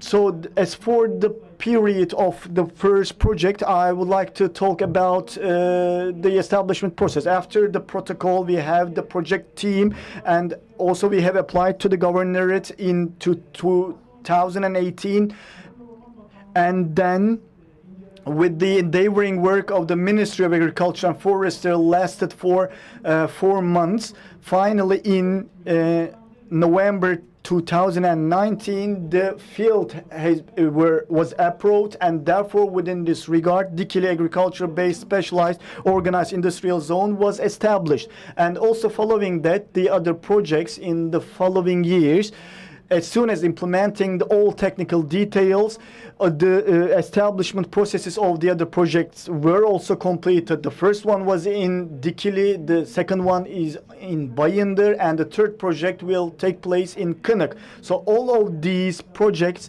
are specifically special projects, so we really need to mention the principles of those projects. So the third project, Dikili agriculture-based specialized organized industrial zone, Depending on the geothermal energy sources of the region, it has some modern technological greenhouses and integrated facilities, and it will provide some fresh vegetables and fruits. And also it's based on strong partnership together with Dikili and Bergama Chamber of Commerce. So these are the other stakeholders and also the partners. They have also taken their roles in laying foundations, and it is 7 kilometers away to Dikili, and also to the Alsancak port it is 110 kilometers away, and also it's on the way to İZMİR and Çanakkale, and also it's very close to Istanbul and İzmir highway. So this region has got the principles of the accumulated or modern agricultural areas, and from İzmir to Bergama, so there is really a high potential of geothermal energy sources. And the most important reason why we have selected this region is that there is an uncontrolled greenhouse accumulation here. In order to prevent this, there needs to be an agricultural-based specialized organized industrial zone here, and also the administration of all those projects must be taken single-handedly. So it started in Dikili. And the other issue is in technological greenhouses, in vertical greenhouses, and also in modern greenhouses. So the most important thing is the input of energy. So there is an existence of geothermal energy, and also there is a high potential of the solar and wind energy, and also the together with the waste of the greenhouses within this agriculture-based specialized organized industrial zones, we really need to control the waste, and we need to establish a biogas center. So thanks to all of those, it can be transformed into a renewable agricultural-based specialized organized industrial zone. Therefore, in order to transform this into energy and have our value within this regard, we had established our systems, and also we had examined extensively about the geothermal energies, and also for the energy needs of the approaching and the following facilities. We have already started to work on this, and also within this facility, as I mentioned, there are 50 greenhouses, and also there are 35 industry parcels, and also in 3 different locations we have fields for energy facilities. And also the important thing while selecting the area was to make these areas to be worked for the agriculture. Why? Because otherwise these fields would never be used. They would be ignored. So therefore we are just working in terms of the infrastructure of this field, and also we will try to transform this process in order to make a fruitful field for agriculture. This is also a pleasing thing for us. And also there are chambers of industry, chambers of commerce, and also there are some logistics areas, and also those facilities and those buildings will meet the needs of the investors. So what's a modern greenhouse? And also you can see here in the slides, so without using soil and in the automated mode, you can have some fresh vegetables and soils. You can grow those. And also, as you see here in this slide, there are some pictures within our facility. And after so many meetings, analysis, technical inputs, and focal meetings, together with the ministries and universities, we carried out many meetings, and we established this project. And also the other project will be in Bayındır, agriculture-based specialized organized industrial zones. It's about cut flowers, and also our project partners are separately from the other ones. We will work on Bayındır Chamber of Commerce, and also it's 2 kilometers away from Bayındır. And also as for cut flowers, this area is specifically can be separated for cut flowers, and technically this area needs to be supported, and thanks to this project we can provide this. And also you can see the project area here, and also it comprises 890 decars of area, and also it comprises greenhouses and some flower greenhouses. You can see our flower greenhouses here in this slide, and we have had so many focal meetings, so much analysis, and also we had some in-service trainings within the ministry. So yeah, a lot of people can be employed within this sector, so much energy can be used within this sector. So while designing all those, we really need to add all these processes into the agenda. And the last project that I will mention today will be about Kınık agriculture-based specialized organized industrial zone. This is a very unique project, and it's about the medical and traumatic plants. And also it is founded in İZMİR, Kınık, together with Kınık Municipality and Bergama Chamber of Commerce are the other partners of this project. And logistically,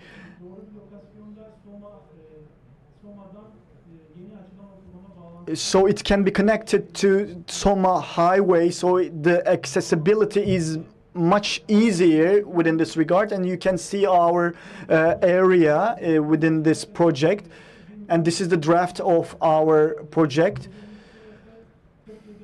There are 47 greenhouse parcels within this project, and also there are nearly 40 industry parcels allocated in this project. And also after so many meetings, we have established these projects. So in Bayındır and Dikili we have had projects, and also this third project will provide some raw materials for the first two projects, while the flower seeds or maybe the seeds of the fresh fruits and vegetables will maintain some raw materials for the first two projects. And also the produced medical and aromatic plants and also the seeds of those plants will be allocated to the farmers in the region within a contract, and also in the industry facilities within this area. In the medical methods, they will be used in some different facilities, and also it will provide some raw materials to many different sectors. So this project, that's why it's so unique. Thank you very much, Mr. Chair, for your patience. Thank you very much. So we listened to three projects, very important projects, and their correct objectives, correct strategies, correct aims, and correct technology. If all of them are gathered together, then the result is a success, of course, and the technology will be stepping ahead with this. And dear participants, about agriculture in İZMİR, there has been many good developments going on, and with the technology dimension, with the commodity exchange, we have had some ITTM project, and Erçin Güdücü, İzmir Commodity Exchange Secretary General, will be talking about the latest developments. Thank you. Dear Chair,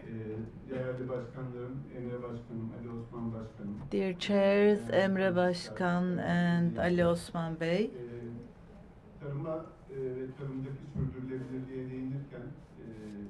when we're talking about the sustainability in agriculture,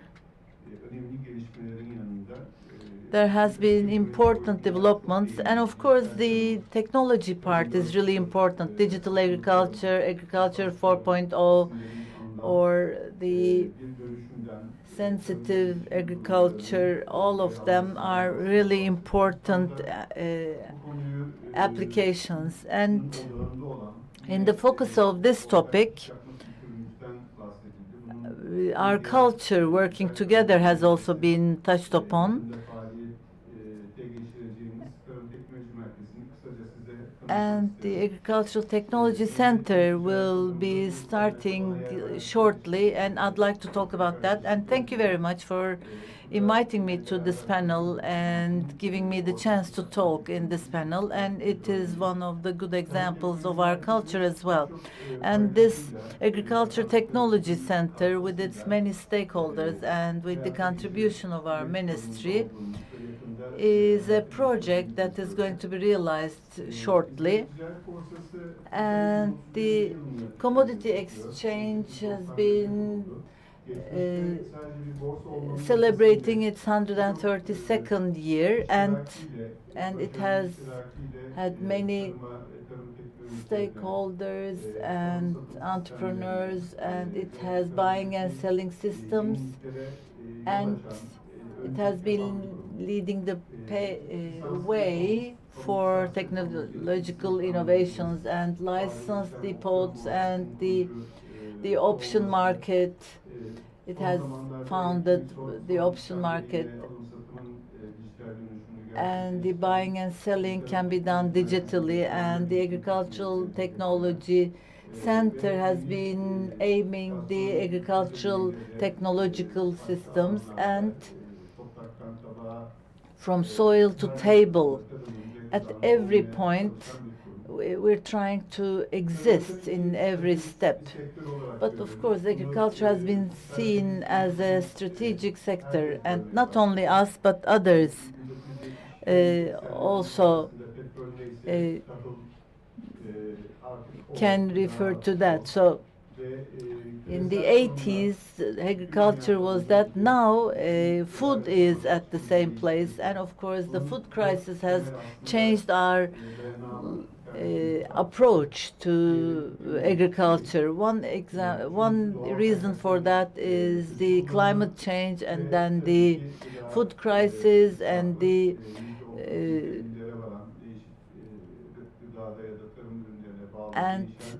changing the waste management in food waste. So we have some, we need to find some technological solutions to eliminate or to minimize the impact of these negative points. And we need to make use of them, and we need to make them known by people. And of course, we have some challenges that the farmer's age is, the average age is really high, and that modern technologies have not been used enough or sufficiently. And then the fertilizers or the insecticides, pesticides, we need to import them. And we're trying, as the center, we're trying to mitigate the negative impacts of these challenges. And in fact, about 3 years ago, we started this project as the Global Integration and Agriculture 4.0 project. And we looked at the world, what's going on in smart agricultural applications, and how is our country doing. And we found out that we have a lack of ecosystem, and we need to motivate this in our country. And for this reason, İZMİR Development Agency, and with our the support of our Ministry and of Industry and Technology, we have had this foundation of this center. And as a result, what we are aiming, in one sentence, by using informatics technologies in agriculture, we are going to be trying to make use of them in real life or on the field. So we are going to test them on the products, and we are going to develop these products in an open innovation environment. And İzmir is an agricultural city, and the agricultural marketplace, the exchange market has been founded in 1890s, and agricultural city as İZMİR is really important because it has its relationships with other towns around around the city, and it has had development policies, and this structure was a necessity in İZMİR. And Ali Osman Bey and Fatih Bey mentioned that agricultural-based specialized organized industrial zones, and we're talking about structure in line with them. So by using new technologies or by developing these technologies, our center can be used. And it's going to create a support activity for these so that it could contribute to the technological infrastructure. And our center aims that innovative infrastructure and support the employment of the specialized people in agriculture and access to the finances of the people for investment. And in food security and supply security and the input optimization or reducing the costs, all of them are, in fact, are the added values of the informatics technologies, and we need to use them in agriculture, and so that we can make use of them in agriculture as well, so that the entrepreneurs will be informed about these technologies. And when we look at the work model, Living Lab, or we use this model so that the users or the farmers or the producers and the public sector and the private sector and the information or education organizations will be working together within this ecosystem, and the users who will be taking place in development. If we're talking about olives or cottons or the olive orchards, the owners of the olive orchards will be also included within this system. So all these partners, the stakeholders taking part within this system is called Living Lab. So our stakeholders are the chambers, the exchanges, and the universities, and our objective organizations, I talked about them, and the application areas from the ministry, through the Ministry of Agriculture and Forestry, we were provided a building given by TAGEM, and our production or our project will start within this building. And we're talking about an R&D center. It's going to be a thematic center, as in a technopark, thematic, focused on one theme. This building will be used for that, and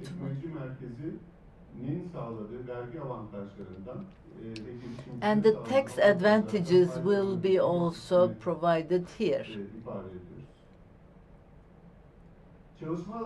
So the work areas, in fact, these are the subtitles of the digital agriculture: the smart irrigation, smart fertilization, renewable energy. We're talking about how to use it, the vertical agriculture or soilless agriculture, and the decision support systems, electronic trade, and new market areas, because we cannot suffice only with the new product, but we need to market and sell that. And geographical information systems and autonomous and drone devices, or the production softwares. And there are some examples, autonomous tools, and the fundamental activity areas are the needs analysis and project management.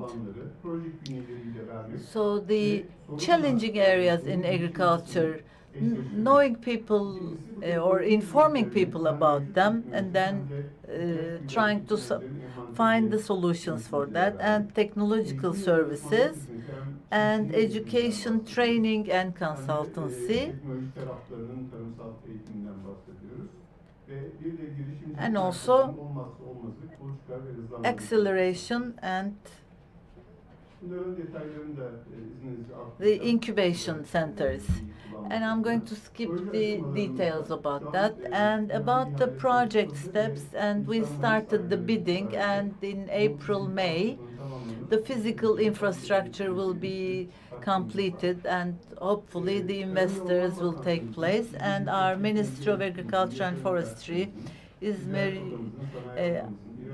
Advanced Technology Institute, or Yaşar University, and the Chamber of Commerce, Ege University, and these are some of the stakeholders of ours, and we're talking about this kind of structure, especially from the side of private sector. And for finances, Denizbank, İş Bankası, and Ziraat Bankası are also contributing with their entrepreneurship funds, and they're supporting us and the entrepreneurs here with their funds,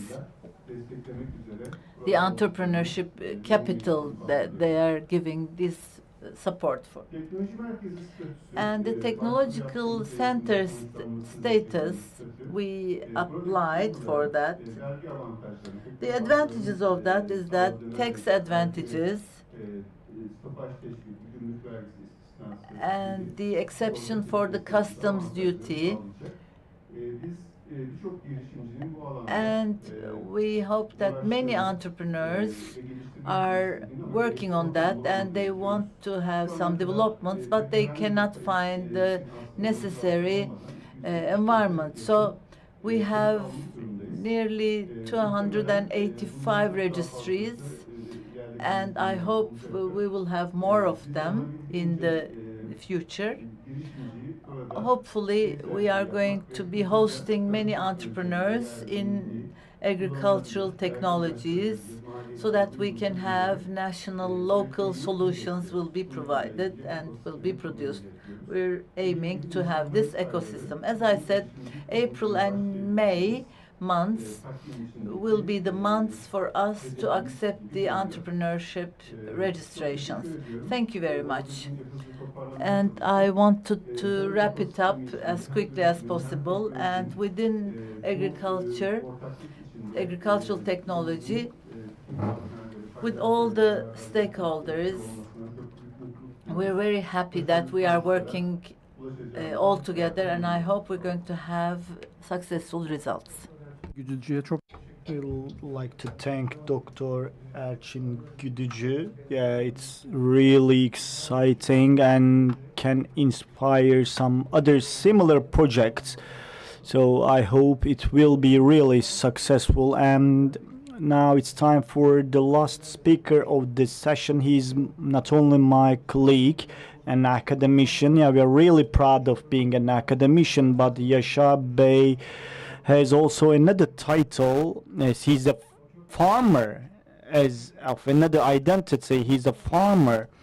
So we already have the value of the colors of white and red in our hearts, but also recently we have Green Deal, green transformation, and also blue nation. So we also like those colors, and of course the other audience would be really interested in your comments within this regard. Why? Because it's one of the topics of our panel. It's called the green agriculture.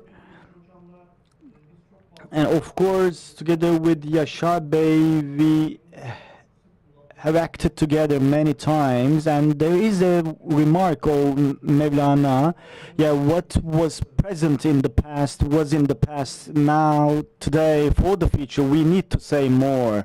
So what did we have in the past was present in the past. So in terms of agriculture, we should be able to talk about some new innovations.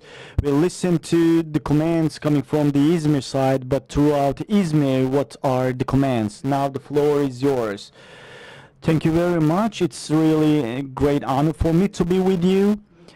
So the time is limited, but first I'll talk about the current condition of agriculture in the world. So there's a field of there's a case of bad, and really we need to fight against it.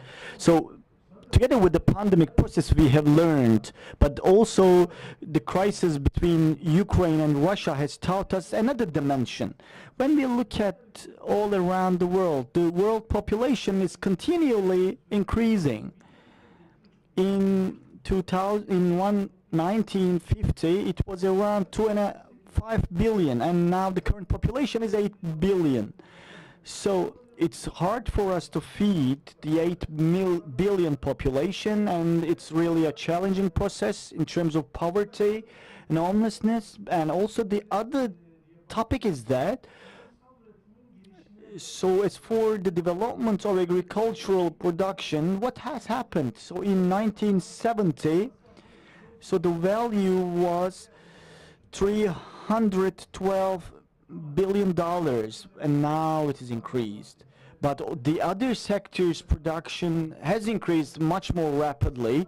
So the share of agriculture has decreased, but we can say that the production in agriculture has also increased. We can say this comfortably. And also I really need to underline that.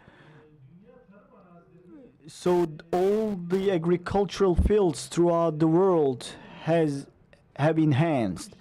So 162 million forests have been lost. So the forests have been lost, so it has distorted the balance of oxygen and carbon dioxide. So therefore, within this meaning, it poses a great danger and threat to us. So therefore, the things that we did in the past needs to be transformed. Why? Because the world's population is continually increasing, and agricultural potential throughout the world, and the balance of ecology has been distorted. That is the main reason. And also the world export was 19 to 20 billion dollars, and in it agriculture has a share of 1.7 billion dollars. But also in recent years agricultural sector has been globalized too. And so in the world the agricultural enhancement was around 2%. But this was not based on the production, but also there is an imbalance in the allocation, in the distribution of those resources.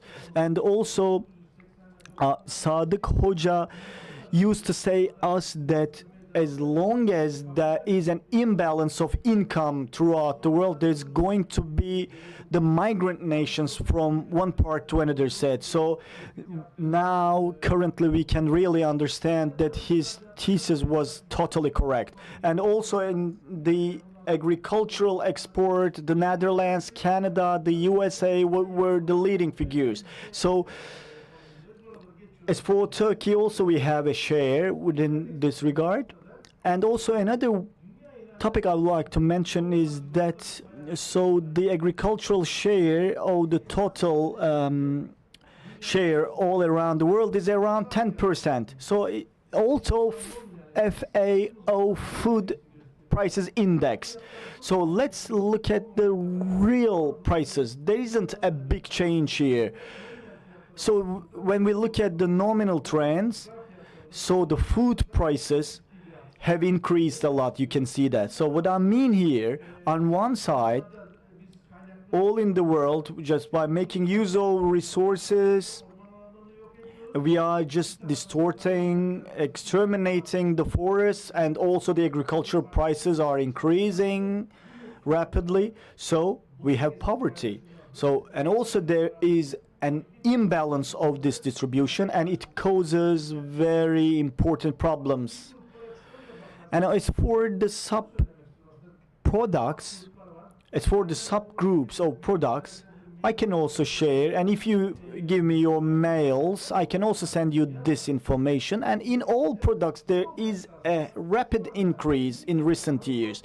So now, in the agriculture production in the world, if there is more supply in some countries, there are really great opportunities for those countries. And unfortunately, Turkey cannot export, but Turkey unfortunately imports. So in the area of agriculture in Turkey, the agricultural sector in Turkey, there were villagers, there were only farmers, and that was in the second place. But in my village, for example, every day they call me. For example, people can ask my comments about growing some vegetables, some plants. So there is a counter movement. So it's also the important thing here is that the living conditions in urban areas becoming harder and harder. And yeah, agriculture has been so important in Turkey, and also the development model was to export products, and also we had really cheap labor force. So that's why the prices need to be really at low amounts. So therefore the food prices needs to be lower. So lower food prices means lower prices. So by this way we made our people poorer. So therefore, agricultural sector quitted this sponsorship, and they said that we are not going to apply this anymore. It also happened the same in the West. But after these sectors have improved, they also have some shares in the agriculture. So the point where we are here, that in terms of transmitting some resources to agriculture, we couldn't fulfill it in the appropriate way, and also the development have been blocked.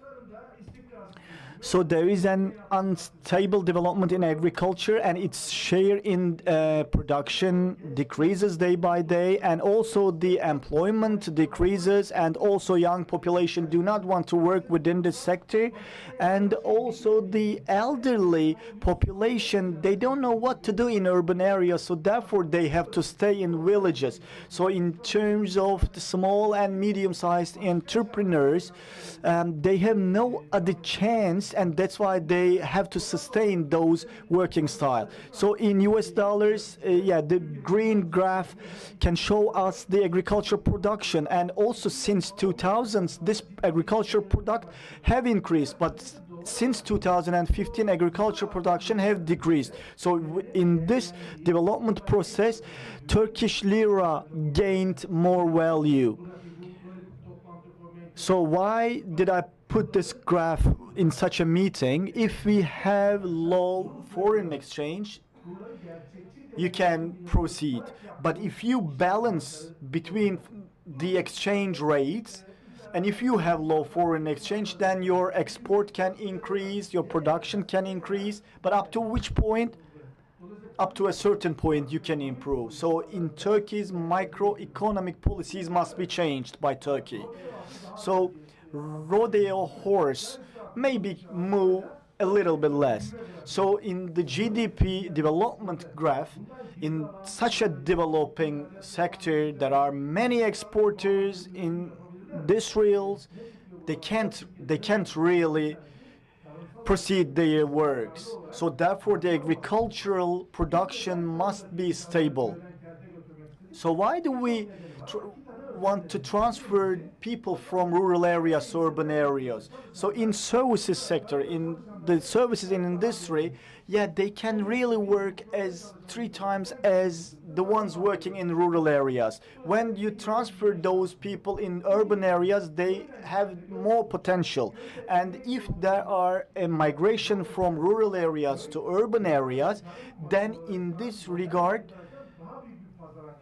the rural areas could be a bigger potential area for those.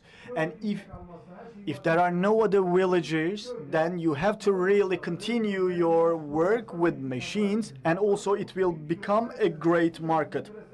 So it was a global scenario, and we fulfilled it. But I don't know whether it was advantages or disadvantages for us. I'm not sure. And also another thing about the foreign trade of Turkey. For example, in Turkey, I mean, the agricultural products are lacking.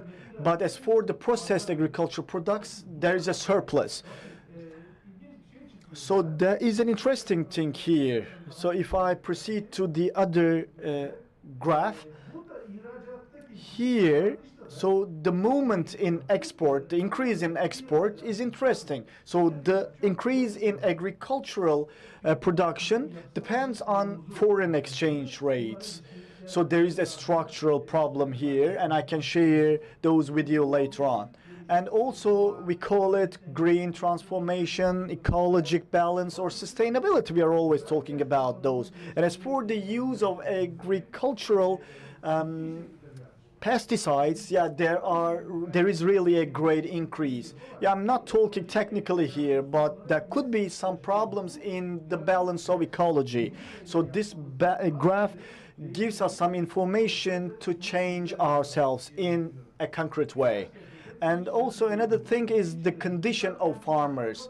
So they really need to make use of credits, not depending on inflation. So it shows us the share in the agricultural share. So unfortunately, our villagers, our farmers are debted. So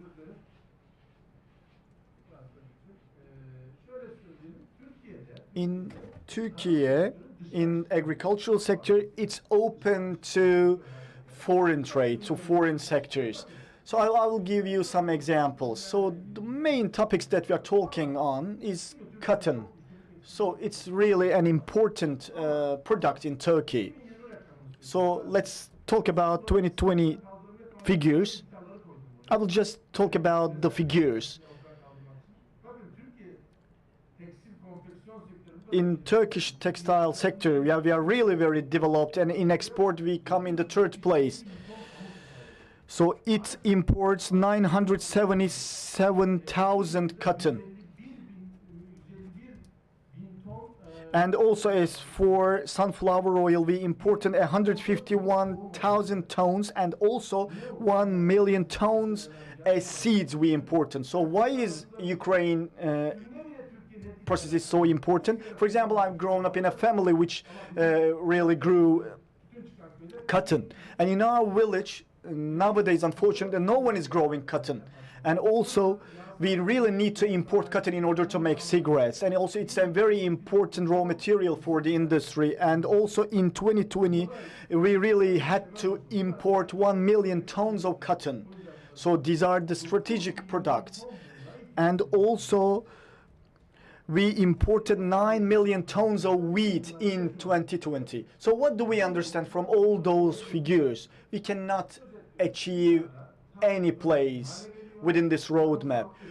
Agriculture is becoming more important, and also the demand in agricultural sector will increase, and also the clothing and accommodation demand will increase, and also agriculture can meet this demand.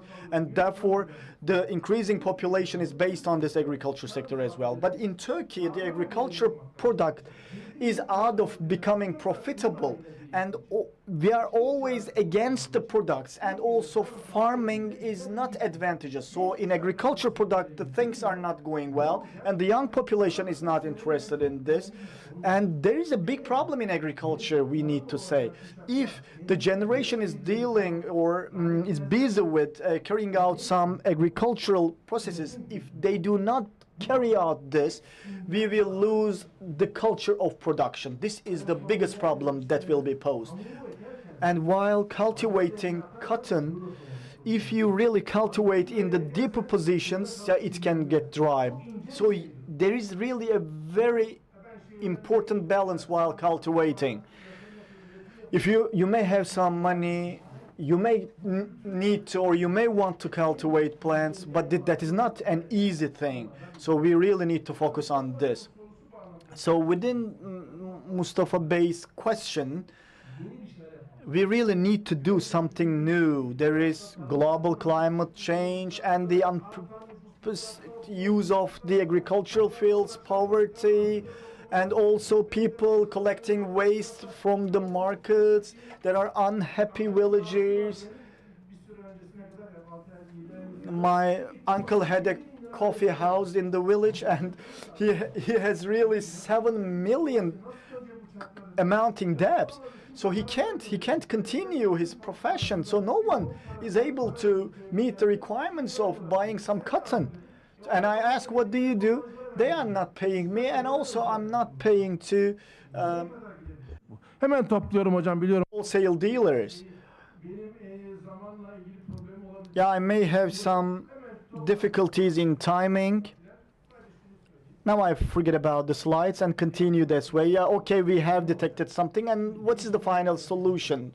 We really need to change is that Turkey needs to change its developing model. In the recent 2 and 3 years, what's clear is that the problems in agricultural sector in Turkey needs to be changed. You really need to change the dynamics in agricultural sector in Turkey. Why? Because the microeconomic policies needs to be changed, and there are some false facts in those sectors. So it has really adverse effects in agriculture. So therefore, Turkey needs to change its microeconomic policies for the sake of the producers. We need to have a new development model, and within this model, in terms of integrated services, we really need to establish a new system. And if we involve agriculture in this, focusing on the regional and also the foreign demands, we need to have a map. We need to establish a roadmap, and we really need to allocate the products to the regions where it is specifically important. So therefore, the thing we need to do is that we really need to have a map for the villagers in terms of climate, watering, and agriculture. And also farmers must be informed within this regard. And also we really need to structurize the Ministry of Agriculture. And while doing all of those, we really need to teach them the Green Deal, the ecologic balance. And my final remarks will be that the important thing here in agriculture for the producers, for cooperatives, for farmers, the most important input is not the gasoline, but it must be the information. I always give the same examples. I have at seminars in different coffee houses in villages. For example, this phone, it was amounting 5 tons of wheat. And I asked the villagers, why is it so expensive? Why do we give so much money on this mobile phone, for example? The most important input of this mobile phone is just 100 grams of material. And the most important input of this mobile phone is information. Whatever you do, working in the cooperatives or farming, whatever you do, in this modern information world, if you increase your input in terms of information, then you can sustain Green Deal, and also you can transform this into a green transformation, and we can solve our problems. And my final remarks will be, so in order to solve the problems in Turkish economy, you really need to solve the problems in agriculture. And if you want to solve the problems in agriculture, you really need to integrate and also institutionalize the cooperatives within this sector. There must be one single input, and also the product will be sold single-handedly, and the most important support to the villager will be the information support, and also to develop the production methods and to protect the environment. These supports must be maintained for the villagers. Thank you. Evet, Profesör Doktor Yaşar Uysal'a çok teşekkür. Thank you to Professor Dr. Yaşar Uysal. And while he is speaking, we realized that we are harming ourselves without knowing. And in the world, for example, the countries that are hosts of Amazon forests, the agricultural areas, the forests have been destroyed, are being destroyed in order to have agricultural areas. But the last bit of the information that he mentioned, that he said that, well, even if you are doing agriculture, you need to be based on information. So anything not based on information cannot be success. So it's something like walking in the dark if you are acting without any information. And I think we have had a good session, and later on we will have another session that is going to be focusing on the other aspects of agriculture. So I'd like to thank all the opening speech speakers and the panelists of this session, and thank you very much. And I salute you all. Thank you. Have a good day.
chairs, dear participants, dear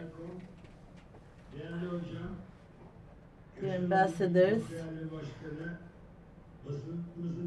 and dear Dean, dear Chair of the Board of Yaşar Holding, I am saluting you all on behalf of Aegean Region Chamber of Industry.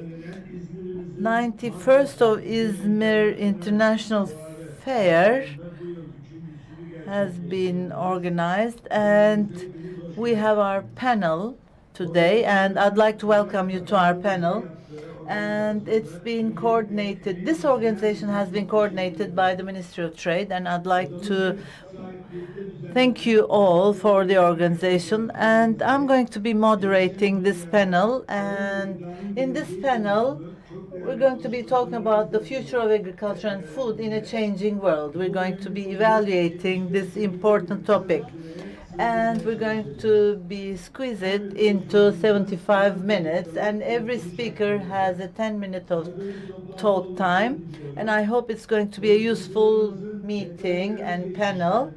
And the detailed background information of our speakers can be accessed on İZMİR Business Day's website. And first of all, thank you very much for accepting the invitation. And the speakers in order will be like this: Professor Dr. Banu Yücel, the Dean of Ege University Faculty of Agriculture, and Chair of the Board, Yaşar Holding, Feyhan Yaşar, and Agricultural Counselor, U.S. Embassy, Michael Francom, and Chile's Ambassador to Ankara, Rodrigo Arcos. I'd like to welcome and thank them for their participation. Now I'm going to be leaving the floor to our speakers after my introduction. First pandemic, and then Russia and Ukraine war, and the accelerated climate change has impacted the agriculture and food security, and it's been the main theme of our Business Days Forum. And World Economic Forum yearly publishes the results, and I always share the information with our members in the Chamber of Industry. And the climate events has taken the first part on the line of the negative impacting events of the world, and then the contagious diseases, recession, and inflation are the rest of the articles, the items on the list. And food security is really important, and Turkey is one of the most diverse agricultural production in the world. And in our country, nearly each and every product can be produced. And this is a very important advantage for us. But in recent years, we have difficulty in using our opportunities, and we are becoming more dependent to other countries, and we need to have an agricultural production planning, and we need to have 5-year incentive or support programs for farmers. And our production system should also be based on guarantee for buying the farmers' products, because the small villages have great migration to bigger cities, and the farmer's age is getting older, and the field and the parcelization of the fields is also another problem. So in order for them to be participated in production, specialized defined incentives should be put in programs, and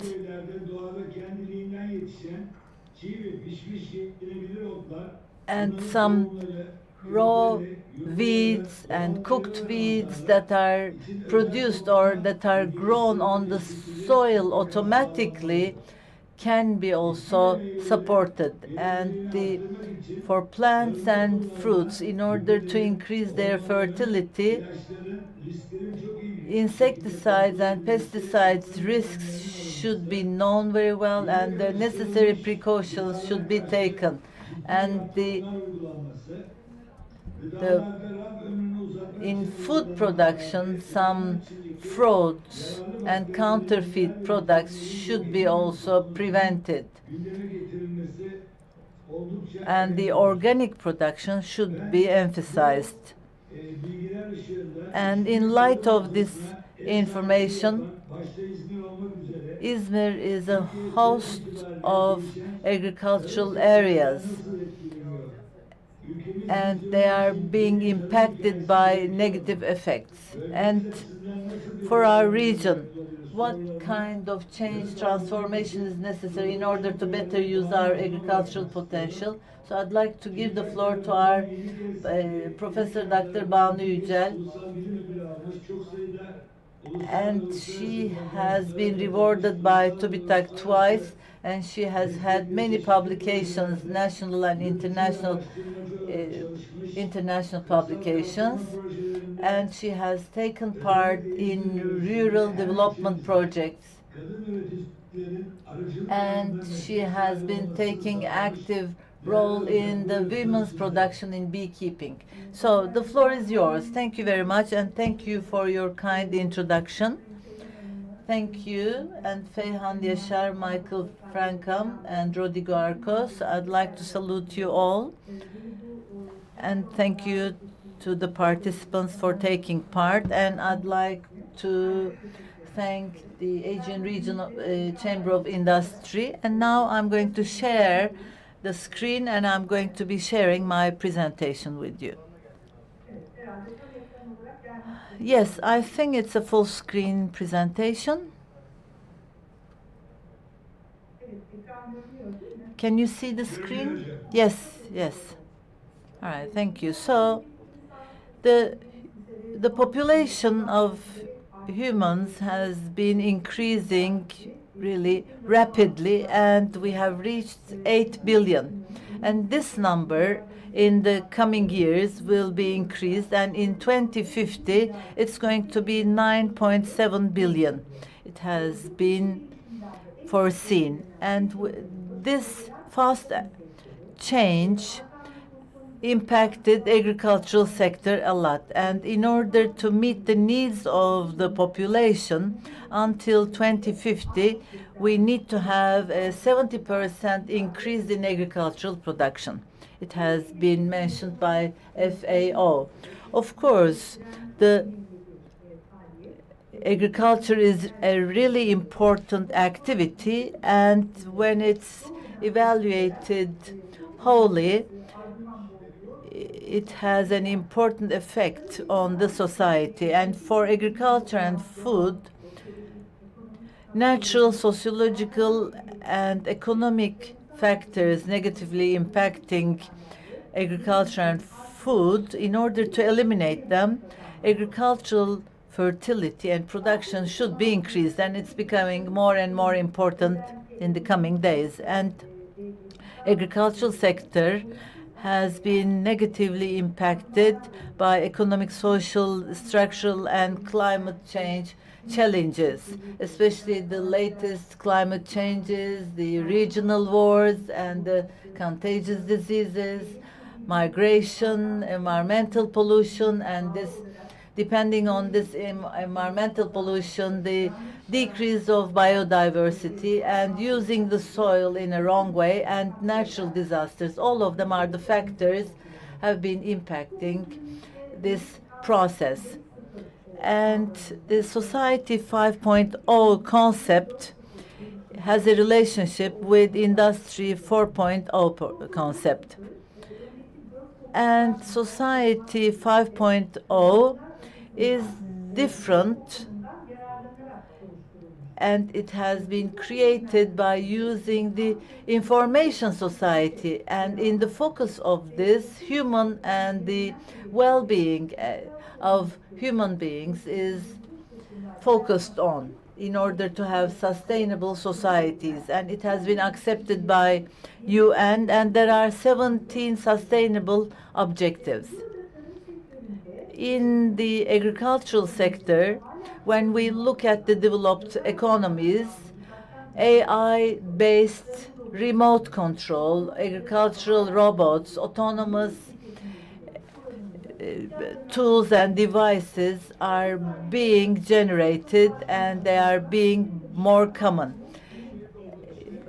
By using them, we can have time management and saving in time and sources and resources. And when we look at this, the food value chain will be optimized with the informatics technologies. And within this chain, diversification of the actor is being aimed, and the agriculture will be more attractive, and it's going to be an opportunity for the reverse migration for young people. And these development objectives are compatible with the Industry 4.0 objectives, both nationally and globally. All the agricultural activities can be put within this framework. When we look at Agricultural 4.0, so the information communication technologies will be used in agricultural sector, and it's defined as the efficiency and effectiveness will be increased in agricultural production. Smart agriculture or digital agriculture is going to be used within the increasing of effectiveness of agriculture. And when we look at the history, in fact, the agriculture and the using meteorology and drones, using drones and precision agriculture and robotic milking units, all these factors will be used within the system. And all the developments in agriculture, or the technological developments in agriculture, are especially by using autonomous devices and tools, or processing, screening, and the AI applications are some of them. And we are trying to use them within our university by support of TAGEM, and all the specialists and experts have been working on smart agriculture in R&D centers. And the AI applications in agriculture are the artificial neural nets and genetic algorithms and specialized systems. And these are some of the working areas for irrigation, using the resources and the potential field areas, or improving the greenhouse systems, or determining the diseases and classification and optimization of the fields, and automatic field classification and weed determination, and the nitrogen inclusion of the soil. So these can be used within these areas. So are you going to have any additions? Especially renewable energy use in agriculture is very important. And especially here, renewable energy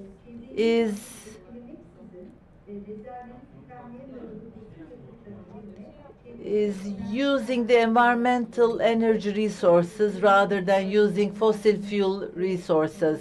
For example, in greenhouses, the geothermal energy can be used, or the climatization use of geothermal energy in climatization of the greenhouses can be used. And especially recently in Germany, in England, biodynamic agriculture applications are also being worked on. And as all the sustainable agriculture with precision farming, it's been also worked on. And it is going to facilitate the local production as well. And when we look at the statistics of agriculture in Turkey, in GDP, in fact, the total agricultural areas are very vast, but in plant and animal production, unfortunately, we couldn't get the level that we wanted to be at. So in order to wrap up, in the improvement of the agricultural welfare, we need to have technological substructures and infrastructures. And for food production, we need to have a good education in agriculture. And in agricultural education, accreditation is very important, starting with local to global models. And especially about grain production, the agricultural technological production ways and models are very important, and product evaluation and the plant and animal diseases, determination of them, and eliminating the pesticides. These are really important points to be talked about and to be worked on. And the information transfer and supply applications should be increased as well. These are among our recommendations. Thank you very much for your attention. Thank you. Thank you very much. Thank you very much for this fruitful presentation, first of all. So, because of this pandemic process, we learned hunger and health, how important they are. We really learned as a result of this pandemic process, and the biggest investment will be on agriculture and also health. At the same time, investment on industry will be ongoing, but these are also the important sectors. We have witnessed that. And McKinsey has a research, and also according to an updated report, up to 2013, the share of agricultural economy will be amounting to 1 billion. So when we think what is going to be done here in İZMİR, so the greatest examples in İZMİR, it was in 2018, thanks to the Chamber of Industry of the Asian region, and also with the participation of the other institutions. Yeah, we really established Dikili agricultural-based, specialized, organized industrial zone. And yeah, 15 days ago, our former Prime Minister attended the establishment ceremony 15 years ago. So without using soil and with geothermal heating on a field of 3 million square meters, regarding the industrialization of agriculture. And also there's going to be a vocational high school within this facility, and it will become one of the most important agricultural production centers in the world. So this is of great importance. So I would like to extend my thanks to our Chamber of Industry and the other unions supporting this. And also for local development, firstly on food sector and also in the other sectors of industry, they have been contributing to those sectors. And also coming from a family of 95 years, she is the chair of the board, my dear friend, my colleague. I'll give the floor to Feyhan Yaşar from Yaşar Holding. And Feyhan Hanım has taken part in TÜSİAD, in TOB, in many organizations so far, and her family is living together with agriculture. And Selçuk Bey is also another member, and also Feyhan Hanım is another member of this family who is taking the role now. Mr. Chair, dear panelists, dear academicians, thank you very much, first of all, for I'm really very honored to be a part of this conversation. It's indispensable to us. Agriculture is indispensable to us since the establishment of Yaşar Holding. And generally, let's start with the assessment in the world. So the most strategic sectors are food, water, and energy. So this food and agriculture also is the key to social welfare. This is also another important case for this. And especially in recent times, together with the pandemic process, it has come to the fore. But before the pandemic process, there were migration problems, also starvation problems. They were on our agenda. And also, in the last 10 years, I have attended the World Economic Forum, and it was one of the most important agenda. And also the important thing in agriculture is the balance of supply and demand. Why? Because there's a problem throughout the world in terms of the balance of supply and demand. Why? Because in some regions, you can really carry out agricultural activities, but in some other areas, there's a lack of agricultural facilities. So therefore, because of the increasing figures in the world's population, there is a higher demand in agriculture. And as for the Sustainable Development Goals of the United Nations, in order to fulfill those standards, those goals, we really need to increase the number of agricultural activities. And also in 2015, our population will need 60% more that of today's. So therefore, there needs to be a big transformation within this field. Well, all around the world, every part of the world, they're really familiar with agriculture since the prehistoric times. I mean, agriculture has been a part of our lives, not only in the Anatolian land, but also the other parts of the world. It's so necessary. Why? Because the civilizations were established depending on agriculture. Then life started. If we are really interested in history and archaeology, we can know this. This is of great importance. And from time to time, it can be a little bit backseated. That's the question to be asked here. Why? Because we need to keep the issue of agriculture on the agenda all the time. It's rather than a need, it's a mandatory thing to keep it in the first place.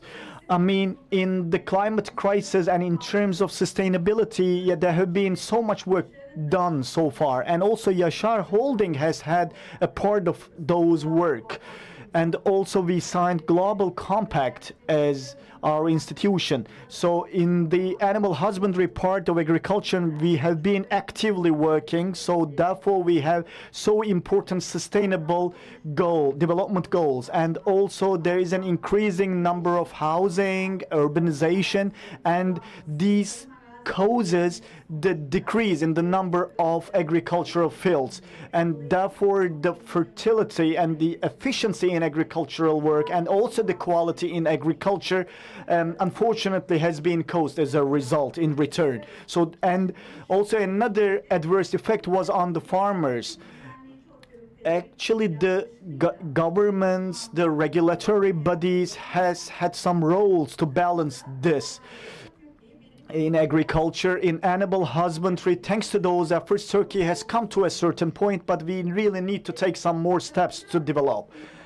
And also, yeah, in other topic that I'd like to talk about is waste, because from the field to our tables, all the processes on the way, the logistics, the storage, not only in Turkey but also in the rest part of the world, there is a waste. 1/3 of those products is wasted, unfortunately. So there is an imbalance of supply and demand, and also we lose some materials logistically on the way. So therefore the prices in agriculture unfortunately appear, and there is food inflation, unfortunately. So the stronger the supply chains, then the stronger we are in this sector. So after the Russia and Ukraine war, yeah, we understand the importance of animal feed prices, and also Turkey import animal feed. So this is really very important costs, and therefore the world population, climate change, the global issues, thanks to all of these, we really need to focus on agriculture more with a comprehensive policies. Not only in the private sector, but also in the local authorities, and also nationwide or worldwide, we need to have a more planned and more sustainable economic policies in order to plan the future of agriculture. And our data in agriculture is not so bad, actually. So in Europe, we come the first, and throughout the world we are among the first 10 countries in agriculture. So the animal husbandry, the bovine and ovine animals, we are the first place in Europe. We are in the 3rd place in Europe, and therefore starting from 2000s and up to date, yeah, we have really taken so many responsibilities. I'm saying this as a person from this sector, and we haven't been a part of the European Union, but the milk production, the quality, and also the efficiency of the milk production is within the standards of the European Union standards. It's also ongoing, but another problem is that the scale and also the capital entry to agriculture, because our milk producers, yes, 66% of our milk producers are really below the average throughout the world. So therefore we need to do more. We need to have bigger farms, more fertile farms in which there is artificial intelligence, or where to scale fertility in those farms. Why? Because animal feed is also getting more expensive, and also the costs of raw materials must be towed, because at the end of the day the farmers are thinking their income in order to make it more sustainable. So there is a need of transformation. I told this before, because the agricultural population must be increased, and also there must be more capital into agriculture, and government policies must support agricultural policies. This is another important thing. And the input is unfortunately dependent on the foreign investment. We really need to decrease this, especially for the oil seeds. We need to decrease this dependency we have, because our greenhouses, and those greenhouses must be watered in a more planned way, and all our regional local seed must be enhanced in order to have better raw materials. And also we need to decrease waste and losses in agriculture products. So that's also another issue of logistics in terms of having the proper conditions of storage. So therefore, together with the increase of agricultural population, the population dealing with agriculture in urban areas must also be supported. It will be another development. And also another colleague mentioned technology. That is also indispensable to us. In every stage of our process, we need to use technology in a better way. We need to analyze data more efficiently, and also the animal diseases are really decreasing our fertility and our efficiency. But thanks to smart technologies, thanks to vertical farming, everyone is familiar with all of those, but we are just at the beginning in terms of practice, and also we need to follow all those activities with the help of drones, and also with the soil analysis we can have a more accurate and more planned agricultural policy. So therefore technology must be used more effectively and more innovatively in order to enhance fertility. Therefore we can increase agricultural production, as Yaşar Holding, for example, in terms of raw milk. Yeah, we have been working on it so much.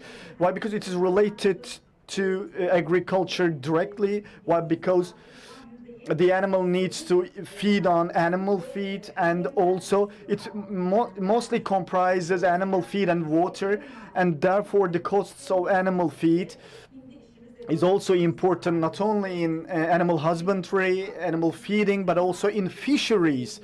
That's important. So it's really efficient effective on our quality of our products. In Turkey there is 1,140,000 milk farms, but only 66.6 of those have been effective. So we really need to increase this number. But in spite of all this, our milk production efficiency is 23 million, and it carries us to the third place in Europe. So we founded an institution named Pınar Institute 12 years ago. We are training our farmers here. We give so much importance into training, and we have both hardware and also software things here. We should really train farmers, and our farmers need to be really aware what's going on within this process. Especially the young must be trained in order to draw their attention to the sector. And also within the body of Yaşar University, there is a faculty of agricultural sciences, and also in 2020 we first had our students in this faculty, and also we have some departments regarding agriculture, and we are strengthening our university like this. So yeah, we need hours to talk on agriculture. For years on our focus there have been humans. That's also a part of our culture of industry. But if I conclude, quality, efficiency, cooperation, education, strengthening of supply chain, and also the strengthening of technology, if we do all of those, if we fulfill all of those, then we can transmit agriculture to the later generations in a more efficient way. I would like to thank you, all of you, and salute you once again. Thank you very much for this fruitful presentation. So in the topics that Ferhat Hanım has mentioned, everything was important, but the most important thing, I think, was about waste. 1/3 of the agricultural products were in vain. I mean, they have become waste, unfortunately, especially while transferring these materials or foods to the African region. Yeah, they are put onto streets, and they become really a waste matter. We really need to take them into consideration in order to not to cause this. So the thing to be considered throughout all the world, we are really excited to establish a new method of industrialization, and also it's another important need in agriculture as well, in our country as well. And also the other presenter recommended in the same way. And if the countries are able to do this, that's important. There are really 3.5 important power in Turkey: Russia, United States of America, the other one is China, and also the half is the European Union. But USA, China, and also Russia has had the biggest share in agriculture, and it is not a coincidence. Yeah, it has appeared in a more balanced and more planned way, especially in wheat. United States of America is in the first place and also is one of the third biggest wheat exporters, and they are one of the leading figures in that. And also, as for the processed foods, meat products, daily dairy products, cotton products, these are also other important agricultural things. And also, they have started to come to the fore in the United States of America. And within this concept, of course, the United States representative, of course, will mention all about this. And now I'd like to give the floor to Michael Frankham, Agricultural Counselor, U.S. Embassy. I'll give the floor to him. Yes, the floor is yours, sir. Thank you, Chairman. I appreciate the opportunity to be a part of this distinguished panel and share some thoughts on agriculture trade and food security. Let me just bring up my presentation here. Bear with me.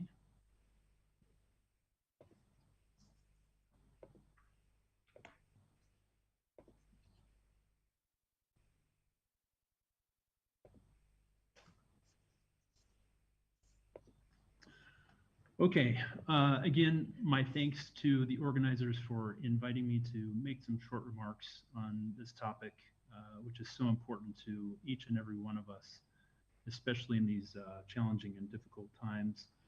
Before I begin my presentation, I wanted to just take a moment to thank colleagues in İZMİR. I was there about a month ago as part of an office trip. We had a chance to meet with the commodity exchange, some other businesses and contacts there, and it was really wonderful to see the agriculture system in that part of the country. I was really impressed with the capacity and breadth of work that's going on here. And as I've sat through the last two sessions this afternoon, equally impressed with the plans and activities that are underway or in concept to further develop the agriculture system in İZMİR and across Turkey. So with that, I know we've been busy talking about each of the panelists since this afternoon have been talking about the impacts of Ukraine. Yeah, can you hear me? So yes.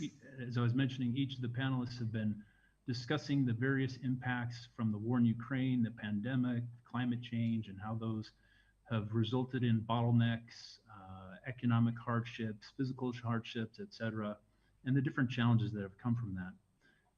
So I won't go into that right here, but I did want to take a moment and just briefly talk about the grain corridor. Firstly, I wanted to congratulate and acknowledge Turkey for its important role in mediating and brokering that agreement to allow Ukrainian grain into the world market. As of yesterday, there was approximately 1.5 million metric tons that had made its way through the corridor. That sounds like a very big number, but when you consider the fact that there's even larger volumes in storage and significantly larger volumes that are on the field and being harvested at the moment, we have a long way to go before we can declare victory.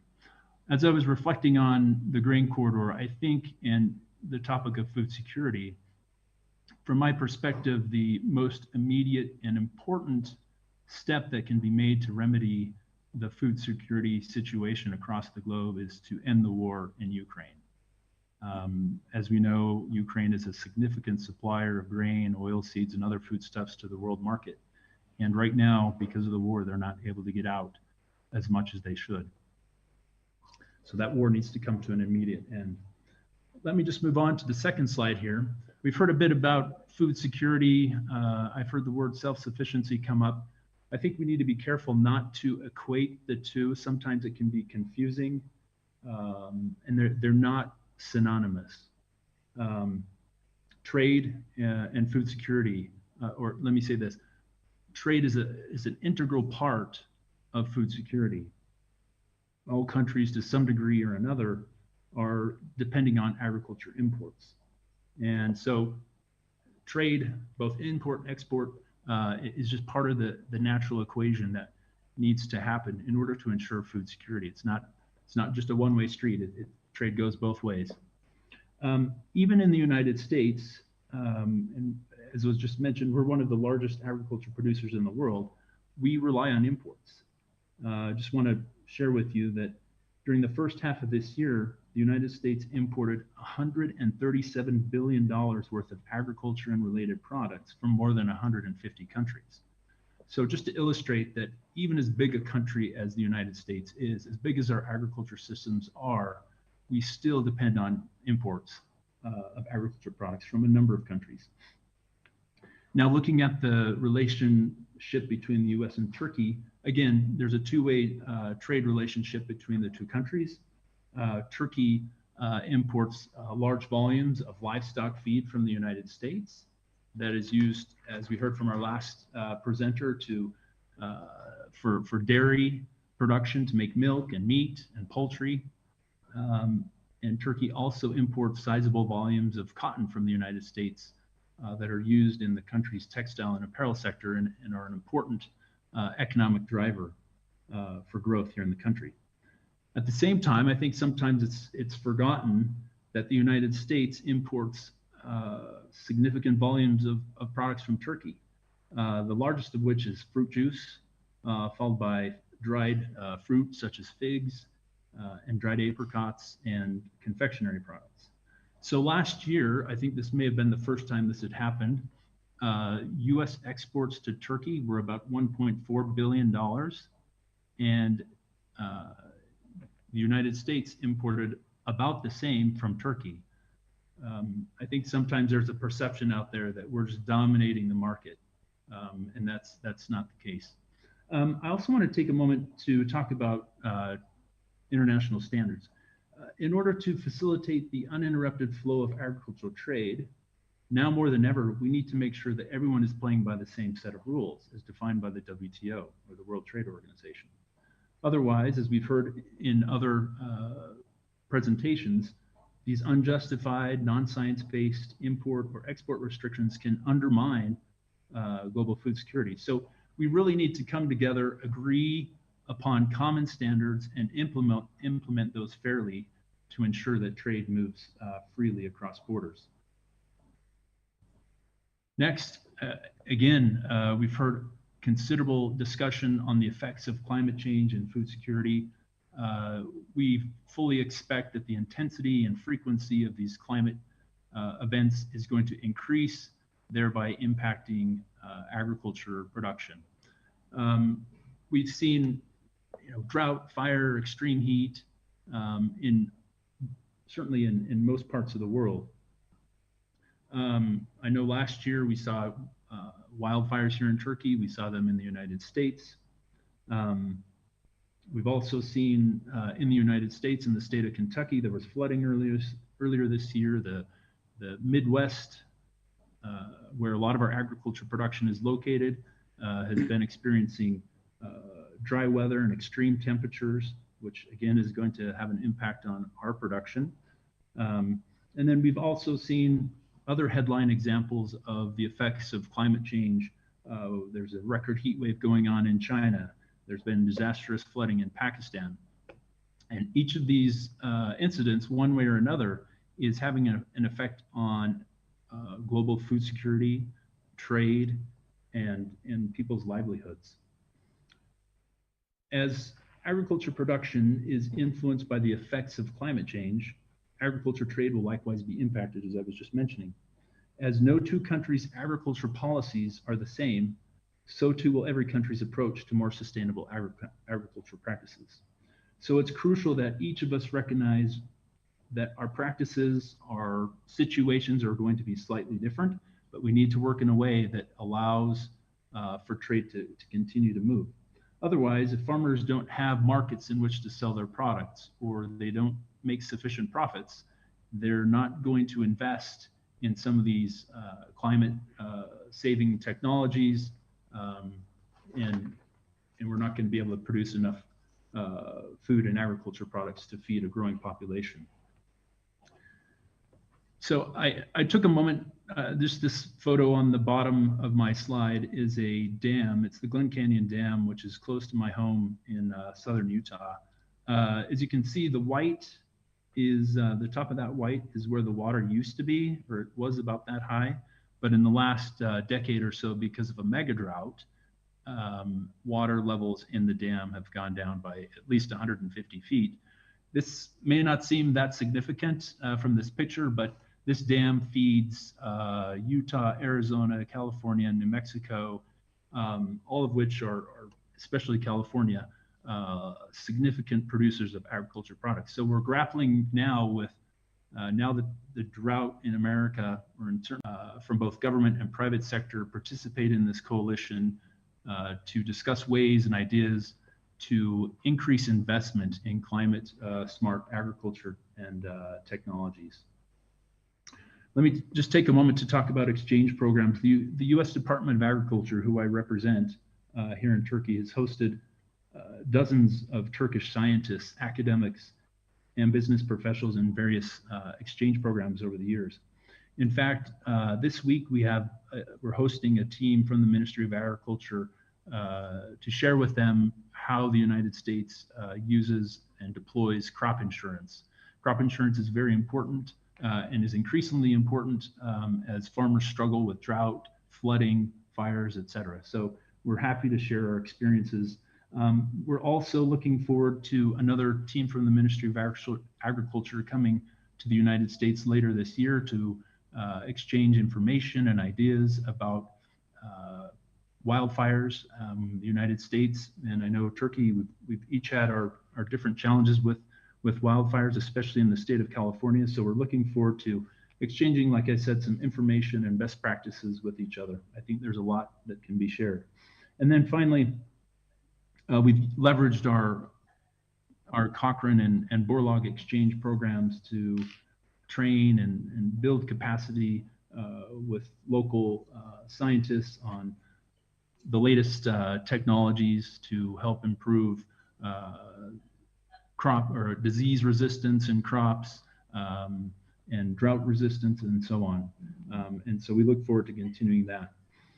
In order to mitigate the effects of climate change going forward and unlock the pathway towards the second green revolution, the United States, Turkey, and other countries around the world need to work together to develop and deploy various kinds of technologies.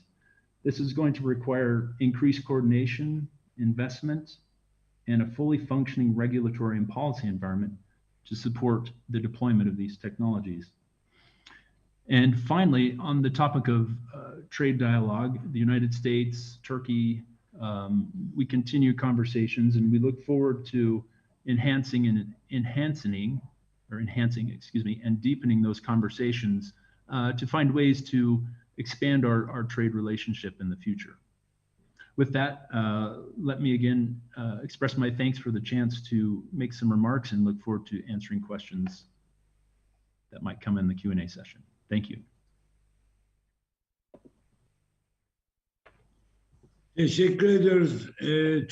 Thank you very much, dear participant, Mr. Michael Frankham. Now I'd like to give the floor to the Chile's ambassador to Ankara, but before giving the floor to him, as Mr. Frankham mentioned, the agricultural practices in the world are really different, but the common thing is that the products are consumed by all human beings. So, like health products, I think they are required and needed by the humanity. So we need to have common aims and objectives so that different climates and different soil advantages should be taken into consideration for a common program. And this is really something that is of interest to all of us. And as you have mentioned, in the world, the agricultural areas is nearly 127 hectare, and they have increased this much. And the lack of water is another problem, and the lack of water in Northern Africa is nearly 100%, and the European continent, there was the biggest drought of the last 100 years. So in the near future, unfortunately, significant challenges are being expected, unfortunately. But another success story is that Chile is one of the 10 countries in exports of agricultural products, and they have an increasing amount since 1990s. So they have a successful policy, and I hope Mr. Rodrigo Arcos, Chile's ambassador to Ankara, will be talking about that as well. And he's going to be talking about their practices and their recommendations. Thank you. The floor is yours.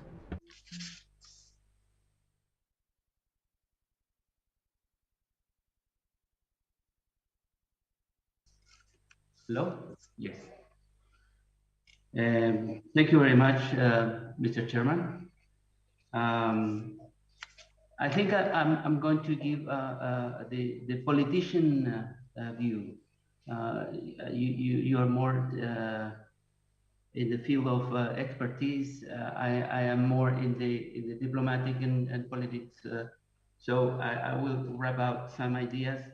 But first, I would like to thank the Ministry of Trade and the İZMİR Metropolitan Municipality for inviting Chile to take part in this event and participate in this panel organized by the Aegean Region Chamber of Industry. As Minister Mehmet Mush and the Mayor Tom Sawyer pointed out this afternoon during the opening session, it's necessary to collaborate, international collaboration, to confront and solve the problems that we are facing. And this has been stressed by the moderator and all my previous speakers. So let me show you something about Chile, and we will go to the matter that it's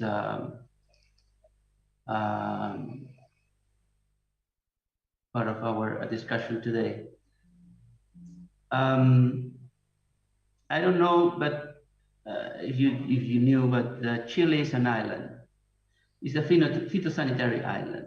We are covering the north by desert, the driest desert in the world, mountains, Pacific Ocean, and ice. So we are a natural protected country to preserve purity and freshness and health of our products.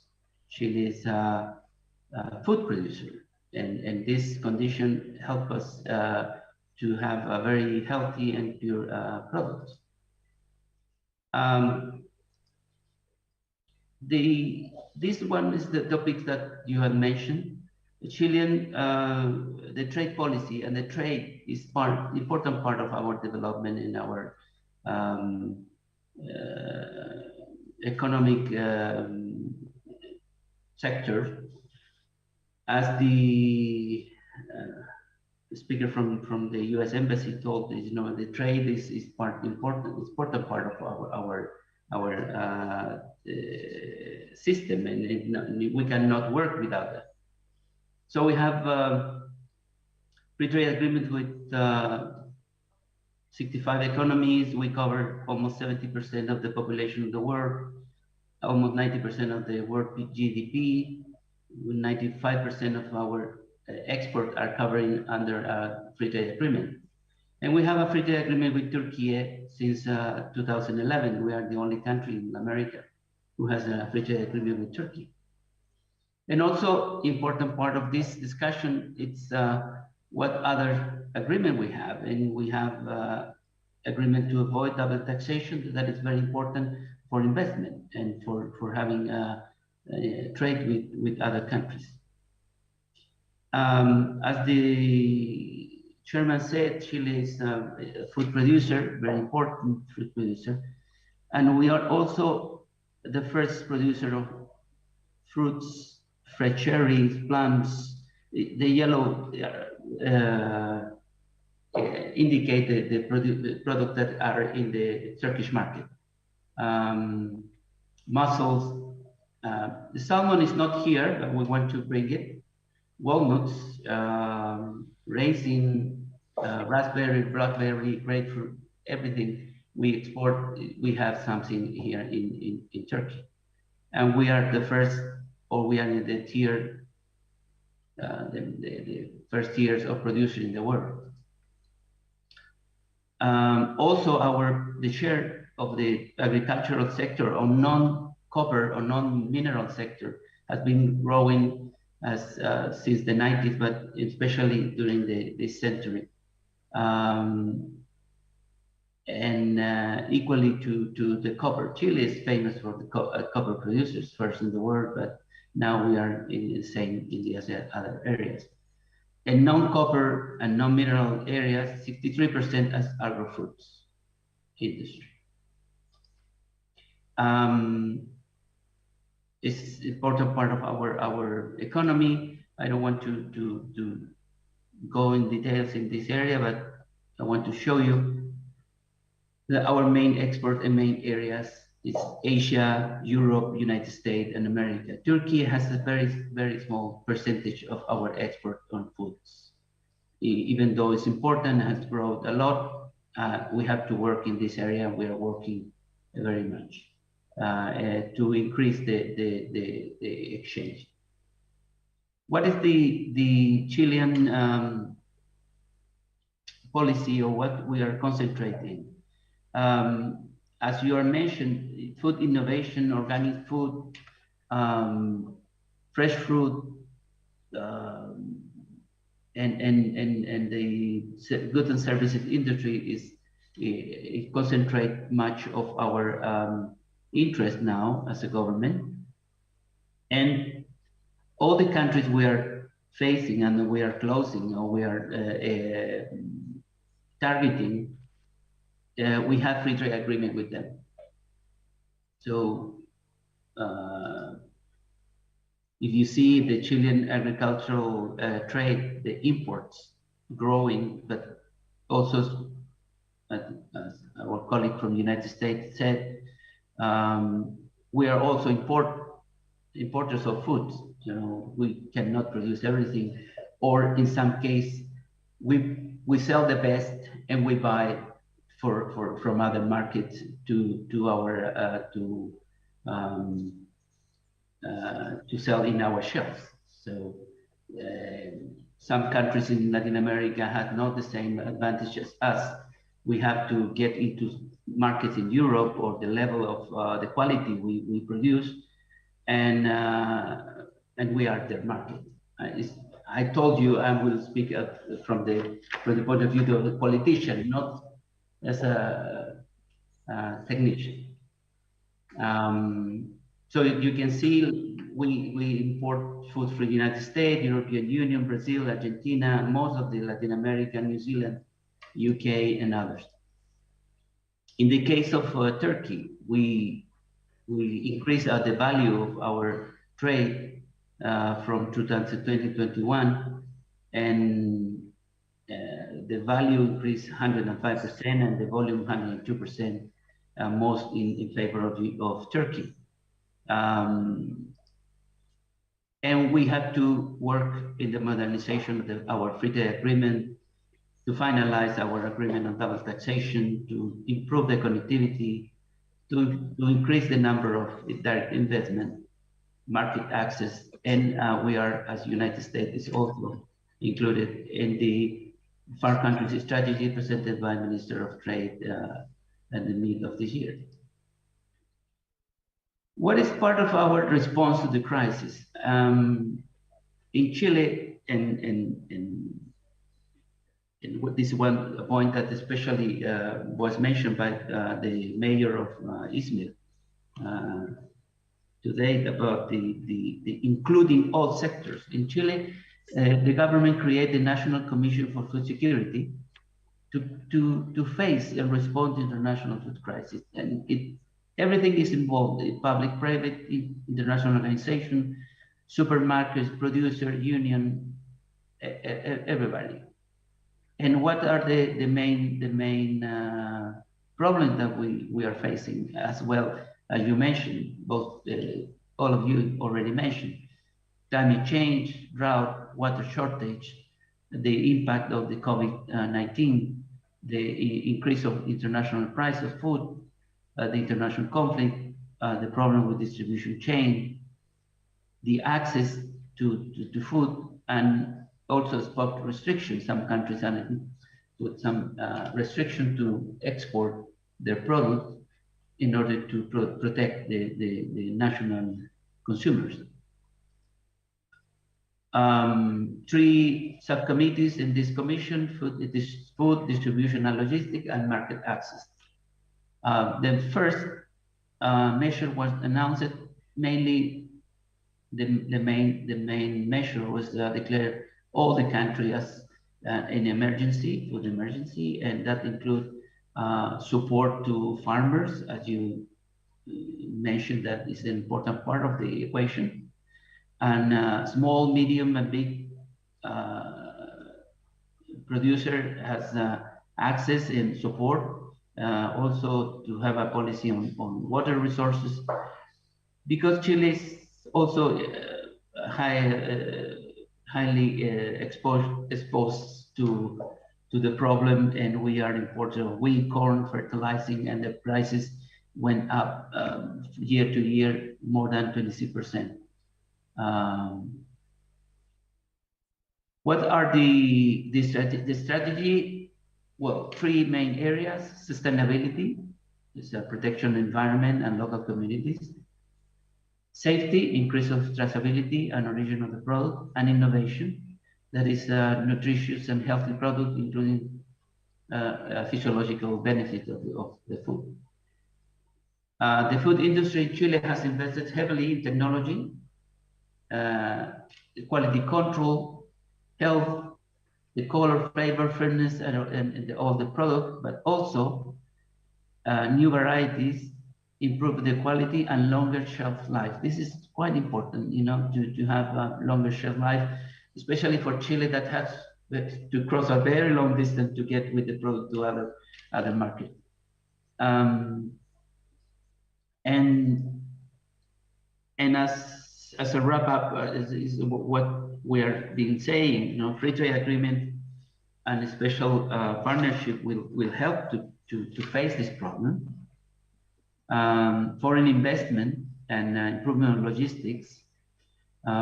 We have to develop new areas: natural, organic, more nutritious food, quality and healthy food, and the use of renewable energy, as I mentioned, one of you mentioned before. And we have to include new technology, and we have to be more proactive to reach other markets. But most important is the partnership that we create with other countries in order to have you know, supply and also to sell our products. This is a crisis that we cannot face alone.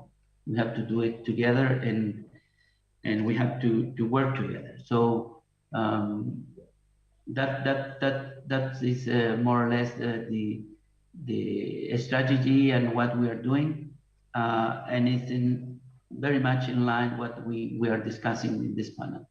Thank you very much.